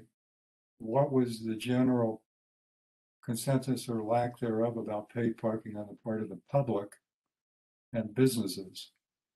Was I think, there yeah, the sentiment was there was actually a lot of support for it, with a caveat that locals were exempt, or there was this grace period that would allow someone to run into a shop really quick and pick up their sandwich or go to the co-op. It seemed though that a local exception was pretty strong, that there needed to be some sort of allowance of local to park for free. and the other question I have is, we've been talking about this for years since I've been on this board. And we always talk about employee parking and reaching out to business owners and figuring out how many people have employees parking all day, et cetera. Has that been done by the NDDA or anybody to assess the number of employees that are part of the problem? And You know, is there, and we talked about having incentives for them to park elsewhere, like the church Yeah. parking lot is. One of my recommendations actually was to reach out to business owners. Now, I of course have a natural concern of how many are going to self-disclose that information. I think more often than not, when you ask, it's like, oh no, my employees park somewhere else. I think we need to create an open environment where they can be honest and share with us what their challenges are, and we can then kind of go from there. But no one's done like the direct ask, and so that is a recommendation of mine that we do so with the DDA and get an understanding of where these employees are parking. Yeah, I guess if we're gonna have some sort of grace period for locals, that would include employees, and we're gonna have like a sticker on the back window or on a bumper or some way to mark the car that I'm a local, don't ticket me. Yeah, Is there was a recommendation of like, yeah, a sticker or something. You know, I think about like Eldora residents have like the tags that they hang, letting people know they're Eldora residents. I think there's options out there. But I'm not familiar with how, like, I don't know if Idaho Springs has a local exemption. You know, I'm not familiar with that and how that works. Usually on systems like that, it's a lot like the toll systems out on the East Coast, where if you drive a toll road every day, you can buy this little electronic thing that attaches to your car. So locals could get those depending on the system we have. So these are all questions, while very, very relevant, cannot be answered until the system. And I think the question we really have to decide is paid parking or not paid parking. And after 4 years, with no other solutions and a lot of other grand experiments, including a 10-year commercial parking fund that went nowhere, I think it's time to go paid parking. Agreed. I think town staff should research it and bring back some options. I think that'd be amazing. I mean, employee parking at the RTD lot, you know? I mean, I'm just I saying. love it. That's a great way to put pressure on them. Yeah, can't we just find ways to fill those spaces? We just need to fill those spaces. You know, one thing about the RTD lot is when there's a lot of skiers, that thing is full. And in the summer, when there are a lot of hikers, it's full. So there are times when that RTD lot is full. Do we need to That's just the exception document right that? now. Yeah, and that's precisely why, Trustee Apt, they need to build a second level or third level on that lot and give us a parking garage. Yeah, I do want to note that Eldora did get their permit to expand for their parking, and so that should hopefully help. But nonetheless, I think you're absolutely right. If we kind of enforce, if we did a couple of the things that are outlined in our recommendations, we would then see the push to RTD, and our team could take photos and document and try to build that argument of why this is needed. So just in this brief lull here, do I have a motion to extend the meeting to 10:30? I'll move to extend to 10:30. Reluctantly second. Macy, we'll keep doing it this way instead of the old consent, since we have people remote. All right, Mayor Larson, Yes. Trustee Danforth, Yes. Trustee Apt, Yes. Trustee Taylor, Yes. Mayor Pro Tem Baumhover, Sure. Trustee Corvallin, Yeah. and Trustee Coombs Ismail. Yes. Thank you. I wanted to make sure we got back to you, Tanya. I didn't want to interrupt there, but Oh, yeah, I'm looking at the Idaho Springs map right now, and I mean, they have a lot more parking than we do. They have huge lot in the back of like behind Westbound and Down and all that. They have every parking is a 30-minute, well, a lot of parking is, not a lot, not all of it, is free 30 minutes. They have areas that are 3-hour free. They have areas along the main street, like their main drag, that is 100% paid parking. So yeah, I would think that it would be good to look at what Idaho Springs has done, because they have a combination going on, which is exactly what we need. We need to have parking, we need to have the 30-minute free, and there could be maybe some free, some paid parking with the kiosks. But I mean, if you look at the survey, I mean, the reason we did the survey was to get public input. Most people don't want paid parking. So I'm not sure, we got the survey, we did the survey, but we're going to disregard the results of the survey. That's fine, but I'm just saying, if you catalog the responses of the comments, I was reading the comments, most people aren't into that idea. But I also feel like we've kind of lost sight a little bit of what we set out with all of this, which was to recraft the parking code for the town of Ned. And I don't feel like we're anywhere closer to doing that. We're deciding we're going to do paid parking. I think we should find resources for a shuttle that goes around to our different lots, since everything is so spread about. I don't know about the right of way. People do park on the street anyway, so it would make sense to make it more organized and have signage with arrows pointing out where people shouldn't be parking, which would be people's driveways, obviously, but I guess people can't realize that. So those are my comments. I'd like to bring this back to the code about what are we going to do with the central business district. Do we eliminate it completely? Do we add caveats? What do we want to do about new construction? And I feel like we've kind of forgotten that was the beginning of this. And as far as paid parking goes, like I said, I think we need to research it a lot more before we jump into it. It doesn't look like that's what people want. Locals don't want that. So yeah, if you want to get a little sticker on the car, and then who's going to be checking that, then we have the same situation with the law enforcement. I mean, I think it makes sense for us to start hiring a weekend meter maid type person or a ticketer to sit out and give tickets by the post office on the highway, things like that. But that's another conversation. But that person could also be spending some of their time checking for the 2-hour violations or people who aren't paying to park. It's the same thing. If you're paying for parking, that's one thing, but a lot of people won't do it. And if it's not enforced, like if we don't have the police officers to actually enforce this, nobody's going to do it anyway. So those are my thoughts. I think we should look at the survey a little more clear and actually realize what are people saying, the ones that answered it. Are they in favor of paid parking? Well, I'm looking at it right now, and the majority are. So I think I did a tally. It was a little hard because it weren't like, there was not an emphatic yes. It was like I would consider it with these caveats. And there were quite a few more of those types comments where they would consider it if there were those pieces of the free grace period, like grace period or the loan discount. But we also have where people said 1 to 5, and great majority on them are 4s and 5s. So 4s and 5s are disagree. Oh, that's disagree? Strongly disagree. I was reading it backwards. Yeah. Thank you very much. I do agree I was like, did you not read the comments, Mayor Larson? I mean, I read the comments, but there are far fewer comments than there are votes. So my recommendation was to just explore it because some of the comments did mark, that it wasn't necessarily a lot of them weren't a straight no. They were like, I'd consider it. And so that was my recommendation. And I do want to just say, in terms of code, our recommendation is to give this to the Planning Commission because off-street parking and loading is a Chapter 16 item. So it really has to be evaluated by the Planning Commission, or should be. You should kick it to them to take a look at the code piece of why we started this. You're absolutely right. Having them look at that off-street parking and loading section of Chapter 16. I'd love to have it sent to the Planning Commission to get their opinion on it.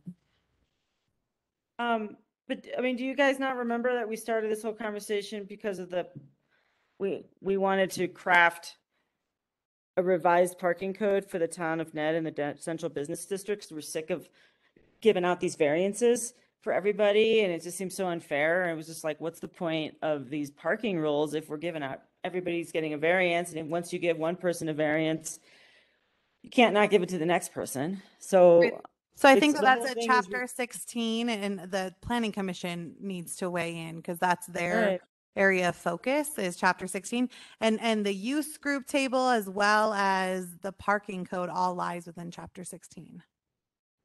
Okay, well, as far as like where do we put staff time, I think getting RTD to make a garage, I think that is a really good idea, and then our own parking lots, and perhaps having some kind of shuttle on weekends, busy weekends and whatnot would really be good, because all of our parking is so scattered and not everybody is able-bodied and can navigate and walk 3 blocks. Even from the RTD to First Street is a problem if you've ever been injured. you know, a block is difficult. So it would be really good for that. Most towns have that. I know we don't have a bus or a driver, so it's kind of like a dream, but I would like to explore that.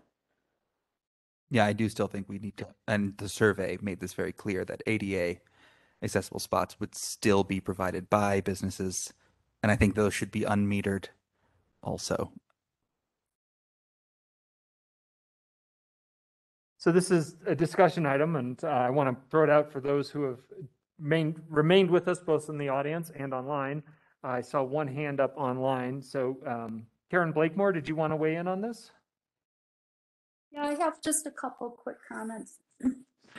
One is I've run into problems with the RTD lot being full, and to where I couldn't find a space in the lot nor nearby, so I missed my bus. And the other thing I wanted to say about paid parking is that the way I operate is I find a parking place in town and then I walk around and do my errands. And so I'm in town often for 2 hours because I'll stop and have a cup of coffee too. And so for me to have a grace period really wouldn't give me free parking for when I'm in town as a resident. That's it. Thank you, Karen. Also see your hands up, Kathleen. Kathleen Chipai, 30-year resident, 18-year business owner, and I'm on First Street. I am for the paid parking on First Street with the caveat of first 15 to 30 minutes for free, and only if there's a local option to pull in and pull out and grab stuff quickly. I agree with Tanya. I think we're way off subject matter, and this is being presented as the survey. I did not take the survey myself. I looked at it 8 times, and I said this at the DDA meeting. And the questions were not going to get us to where we wanted. And if you look through the business, I haven't reviewed it all as thoroughly as I plan to, but I looked through the comments in the business section, like say about the 300-foot limit. And the question was posed, and it just shows you that every one of the comments is, what the hell is that? Is a 300-foot limit? What are you talking about? I don't understand. And that's how I felt reading the entire survey. So I don't feel like getting people's opinions on how we create new parking that doesn't physically exist in the downtown, and that is also, the code allows for all those buildings to be built to the property line. So if the building can be built to the property line, there is no parking because any person that's going to develop it is going to want all the space. And that code was written after the buildings were built, many of them. So the whole building code needs to be redone, and I would like to help on that. The other thing about the paid parking is, if you actually look at the neutral and the positives on the business owners, they do majority want paid parking, and I do think paid parking should be investigated. And I appreciate Jonathan throwing it out about Idaho Springs, because I know it has been successful. I've just never looked into how they did it. But yeah, I don't think the survey was very useful and didn't tell us anything very new that we know. And what we do know is people would be into paid parking if locals had 15 to 30 minutes to be able to jump into town and jump out. And I don't believe we need shuttles in a town that is so small. I just don't.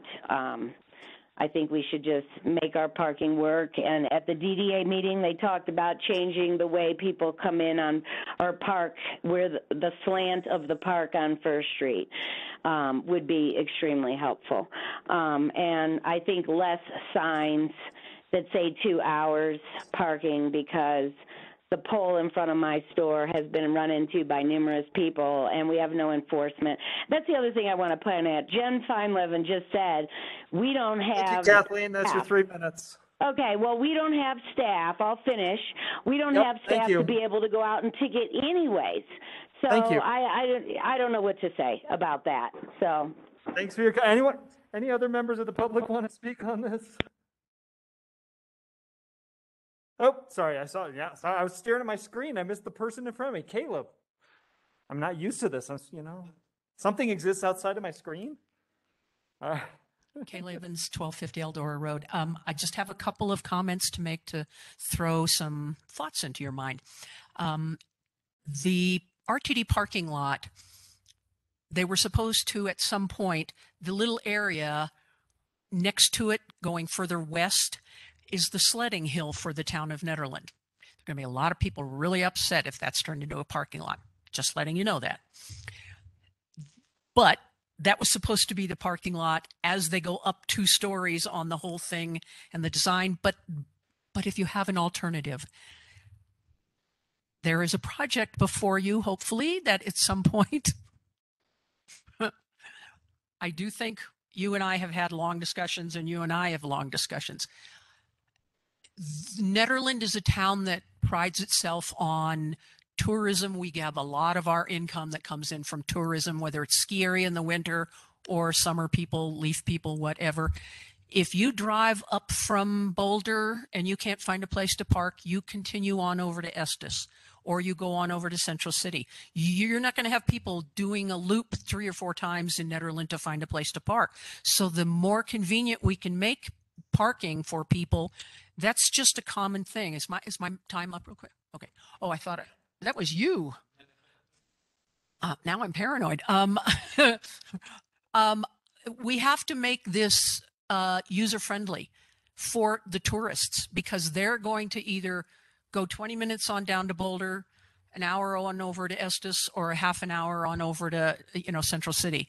So the eye eats first. They see us. They want to stop here because it's curious. It's beautiful because we have flowers and we look inviting, but there's no place to park. They're not going to drive around 10 times. This is not a problem that you guys are going to solve today, because in 5 years, it's going to be worse. In 10 years, it's going to be exponentially worse then too. So when we do these studies and we go, oh, we found 6 parking spots on the backside of our, B&F that we can add to this. Who the hell is going to park on the backside of B&F in winter, shop in there, and then walk around on the icy sidewalk in the dark to go? It's not going to happen. Only residents will use that, not tourists, not people that are spending money in this town. So if you're looking at the parking from a local convenient aspect or a stopping tourists and people that are going to spend money in our town, that's 2 kind of different ways of looking at parking in the community. And just keep in the back of your mind, there is an alternative floating around out there that someday, hopefully, we can make work. So thank you for your time. And I do think that this is it's a huge freaking problem. So thank you. And I saw another hand come up online, David Seitz. There are several things here. In terms of the parking code, we're so far out of whack on our alignment on this that I think we should just get rid of it in the central business district. In terms of the 2-hour parking, I think it would be great if we enforce that, because I know from in my neighborhood, there's staff that park on the street for their entire shift. So having them move to the outside of town, to an outside, that would free up probably 3 parking spots per employee parking for their shift. And then on the paid parking, that's an interesting idea. It would take a long time to implement because it's probably expensive. But the 2-hour parking would be a relatively quick fix and free up a lot of parking spaces. So that's all I've got. Thank you. Thank you, David. Anyone else? Not seeing any other hands online. I'm staring at Tom, who's the only other one in the room who hasn't talked. Nothing. All right. Well, So Mayor Larson, I think my only question is, Yep. does the board agree with all the strategies recommended? And maybe these are just highlighted areas of focus, or is there anyone that you don't agree with? I think that what we have is very preliminary, and I think that it is the purview of the Planning Commission to flesh out a lot of this. We trust the Planning Commission to do that, and hopefully they will come back with prioritized preferences based upon what's practical and what can be handled in the best time frame. So Great. I think this is very good preliminary stuff. I don't think it's what we can make decisions about right now, but I think it was very helpful, and I look forward to serious feedback from the Planning Commission, perhaps a plan. Great. A plan from the Planning Commission. I also just want to make sure that the Planning Commission and the DDA, who is working on a parking project right now, are communicating with each other about this so that we don't come up with two kind of unaligned ideas about how parking might operate. I think that's going to be important, especially for anything that comes to us. But obviously the other advisory boards as well should probably take this up. I would say that it seems like an opportunity for SAB to address parking from the angle of sustainability. How can it make the town more sustainable if we rectify our parking issues? I'm sure those two things can go together pretty effectively. And then also obviously ProSAB and trails. I think all these things are going to feed into solving the parking problem, but that we are going to have to develop some really aggressive strategies and target the exact places where we want to expand parking, and maybe even places where we might eliminate it in order to make those expansions possible. And I do think we need to include talking about parking in the downtown area, possibly eliminating that requirement for businesses. I mean, to me, that's also the first step in pressuring that RTD law, right? Exactly. Just eliminate the parking requirement for the central business district. We may lose spots once that happens. Who knows? Yeah. I don't think we've actually changed town code. We've talked about it a lot. We've provided variances for individual businesses, but we've never actually fixed it. So we basically stated it's our intent not to enforce the code we currently have. Which is kind of problematic. So it's just created an even bigger problem. So we should just do away. We need to solve it. Yeah. Well, this survey needs to be kicked to the Planning Commission so that they can then go back, revise the code, bring it to the BOT. We'll pass it, and then we can move on from there, because we might lose spots in the CBD once that requirement is lifted. And if we do lose spots, then the RTD law is going to be more pressured, and it's going to start a chain reaction of events that will hopefully lead to a solution. Exactly. That is exactly what I want to see. Yeah. Tanya, I saw your hand up. I want to make sure we got you. Yeah, a few things. I mean, isn't this whole wayfinding project based on locating parking? That's how it was taken to us here at the board. No, that There's was 3 phases, and one phase does include parking. Yeah, I thought it was one of the important phases was to locate all the parking that we have and make it an app or something so that people can find it. And Correct. I Yeah, mean- I think it's phase 2. It is broken up into 3 phases. Has anything And happened one is with that? business. Like, Well, so it's been they're over a year. Yeah, they are working with Merge, and then obviously town worked with them to apply for that tourism management grant. I believe they're finalized. So Steve Caribou did not have an update at the last CDA meeting, but he does plan to have an update at the March meeting, or excuse me, the April meeting, of where they stand with Merge. So I don't have an update right now, but we should at the end of next month. The other thing I wanted to say was the community center. I think, we were talking a lot about it in September when you were talking about doing that development on 5th Street or whatever. And I think we shouldn't forget about it. It has a big parking lot right now as it is, and a lot of people don't know to park there, and it's got that sidewalk that takes you right to town. And so I think that should be publicized more somehow. And I also think that when we scrap this code, which I think we should, my biggest concern is when people build new buildings, like if the entire town got tore down on one side.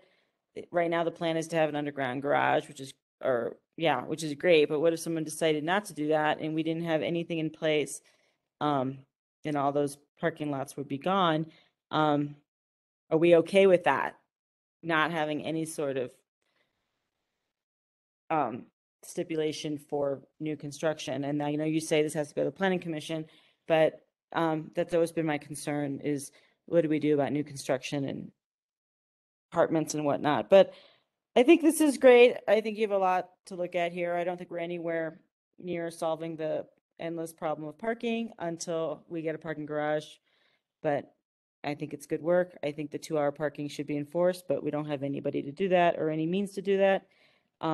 So I was suggesting at one of our meetings, and I know it was just meant like a joke, but I think maybe we could just have some signs, more severe signs with a fine listed on the sign so that people who don't live in this town, who don't know we don't have the enforcement, might actually take it seriously. Because right now the signs are a little bit just like 2-hour parking, but I think we should have new signs that say, and come up with a fine and for that, like maybe $1,000 fine maximum listed on that sign that we actually could charge somebody if we wanted to. Because I think that would actually, if I pulled into a town and I saw a sign like that, I would think twice about leaving my car there when I go to the door. That's all I'm saying. Right now, it's like, oh, whatever, 2-hour parking. That's my final comment. Thanks, Tanya. Anyone else?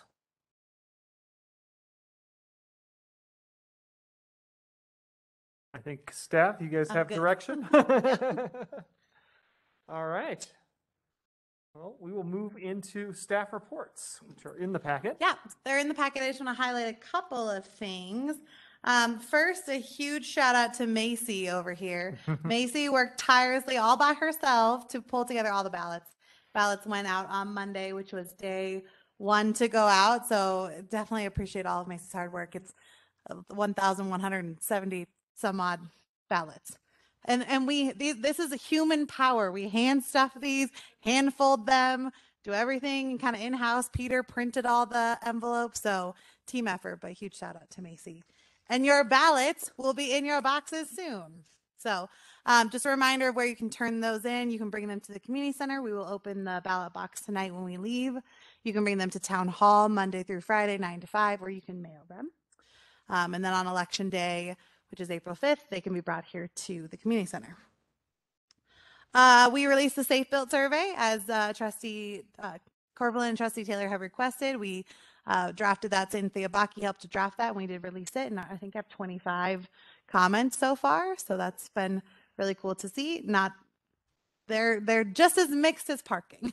So that'll come to the new board on May 5th. So the plan, or May 3rd, the plan is to get the survey results up until April 8th, then talk to Safe Built about them, get them to see if they're going to make any changes, bring that back to you, as well as a contract for Pro Code, which is another business that operates primarily up north with smaller communities that is interested in seeking our business. And then also give you some of the financial details about also bringing those services in-house, which is a big component of the survey. A lot of people would like to see that. So that'll be one of the first things that comes before the new Board of Trustees to look at. We did apply for the housing grant, the occupational tax. We used $12,500 of the 2021 occupational tax. We did not have to use any of the 2022, but that does just cover the housing study itself. So $50,000 was the grant ask. So hopefully we'll find out about that soon. And then the last thing is Sharon Ferguson's memorial service is going to be here on, let me get the date, Sunday, April 10th. And it's going to be streamed, but also in person here in the gymnasium. So those are kind of the big things, but Macy or Jen, do you have anything else to highlight in your reports? I do not. Thank you for covering the election, Miranda. That's staff. Otherwise, they're in the packet.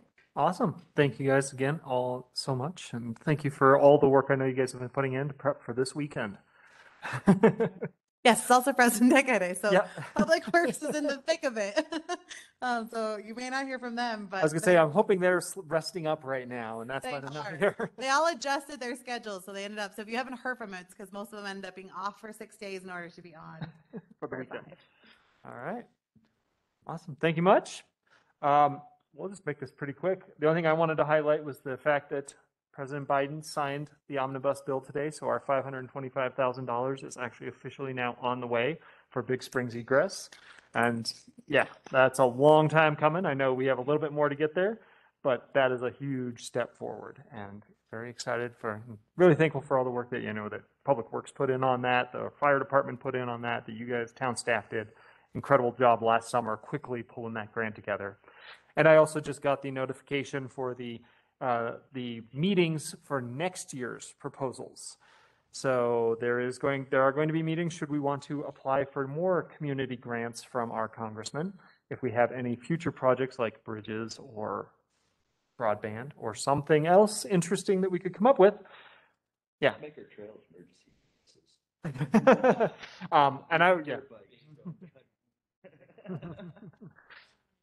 Yeah. And other than that, the only thing I didn't know if anyone noticed it, there is going to be like an HBO documentary in town this weekend for Frozen Dead Guy Days. So be on your best behavior around town because they're filming and you may show up on TV. So that's it. Right. Jonathan, Mayor Pro Tem? Nothing to report. All right. Glad to be back. Julian? Well, it's all in the packet. I'm not going to go into a lot of detail. I took a lot of notes this time. Terribly sorry, I forgot the mic. I took a lot of notes, and I don't know why. I was just feeling obsessive compulsive. They discussed parking in the Central Business District at the Planning Commission, so they have a rough idea of what we're working on, and they're kind of tuned for it. So that's good. And they discussed solar promotion and ways that we could perhaps promote more solar power within the town. Using zoning tricks and various other things. Everything is in the packet, so please read. Eric? ProSab continues to make a lot of progress on all of the projects that I'm continuously updating you guys about. So there's not been a major movement other than it's really exciting to see Ned Rink and the tennis courts coming kind of back into the fold under town, and the new parks manager getting kind of trained up on how to operate those facilities. And there's just so much potential in that. And so I'm just really excited that it's actually happening. Right. Lindsay? Nothing to report. Tanya? Not much to report either. I sat in on the public arts meeting last week. So they're getting ready to launch their call for artists. So that's coming up for those 2 murals that we all approved last meeting. And that's going to move quickly. They are putting it out, and the deadlines for applications are like within 6 weeks. So if you know any artists who like to do murals, tell them to get on it and get their information to, it'll be on the DDA. It'll be posted. I don't have the link for it yet. It's not out quite yet, but it will be soon. The call for artists. They call it something else. And then that's about it. All right.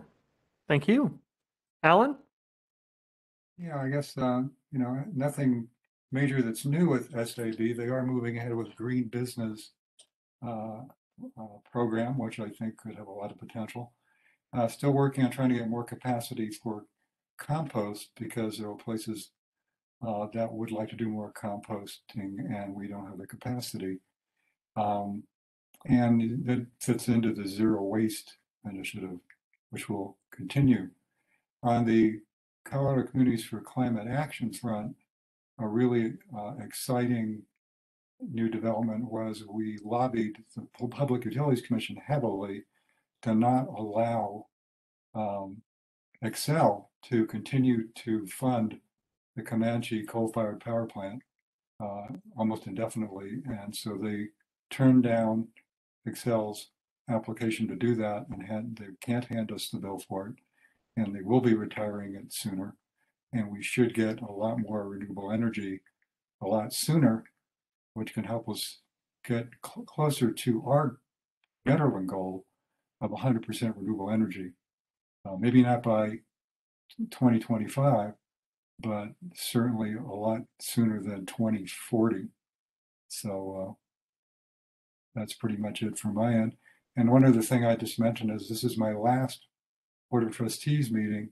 So I just want to thank staff for the great job they did. And I want to thank you, fellow board members, for the great productive relationships we've had. And so hope to stay in touch with all of you. And maybe I'll even apply for SAB. So thanks for everything. Thanks, Alan. It's been really nice getting to know you. Thanks, Alan. Sure. Any other business? I move to adjourn. Second. We have a motion and a second. Mayor Larson, Yes. Trustee Danforth, Yes. Trustee Act, Yes. Trustee Coombs Ismail, Yes. Mayor Pro Tem Baumhover, Yes. Trustee Corvallin, Yes. and Trustee Taylor. Yes. 10:28. We are adjourned. Night, All right, everybody.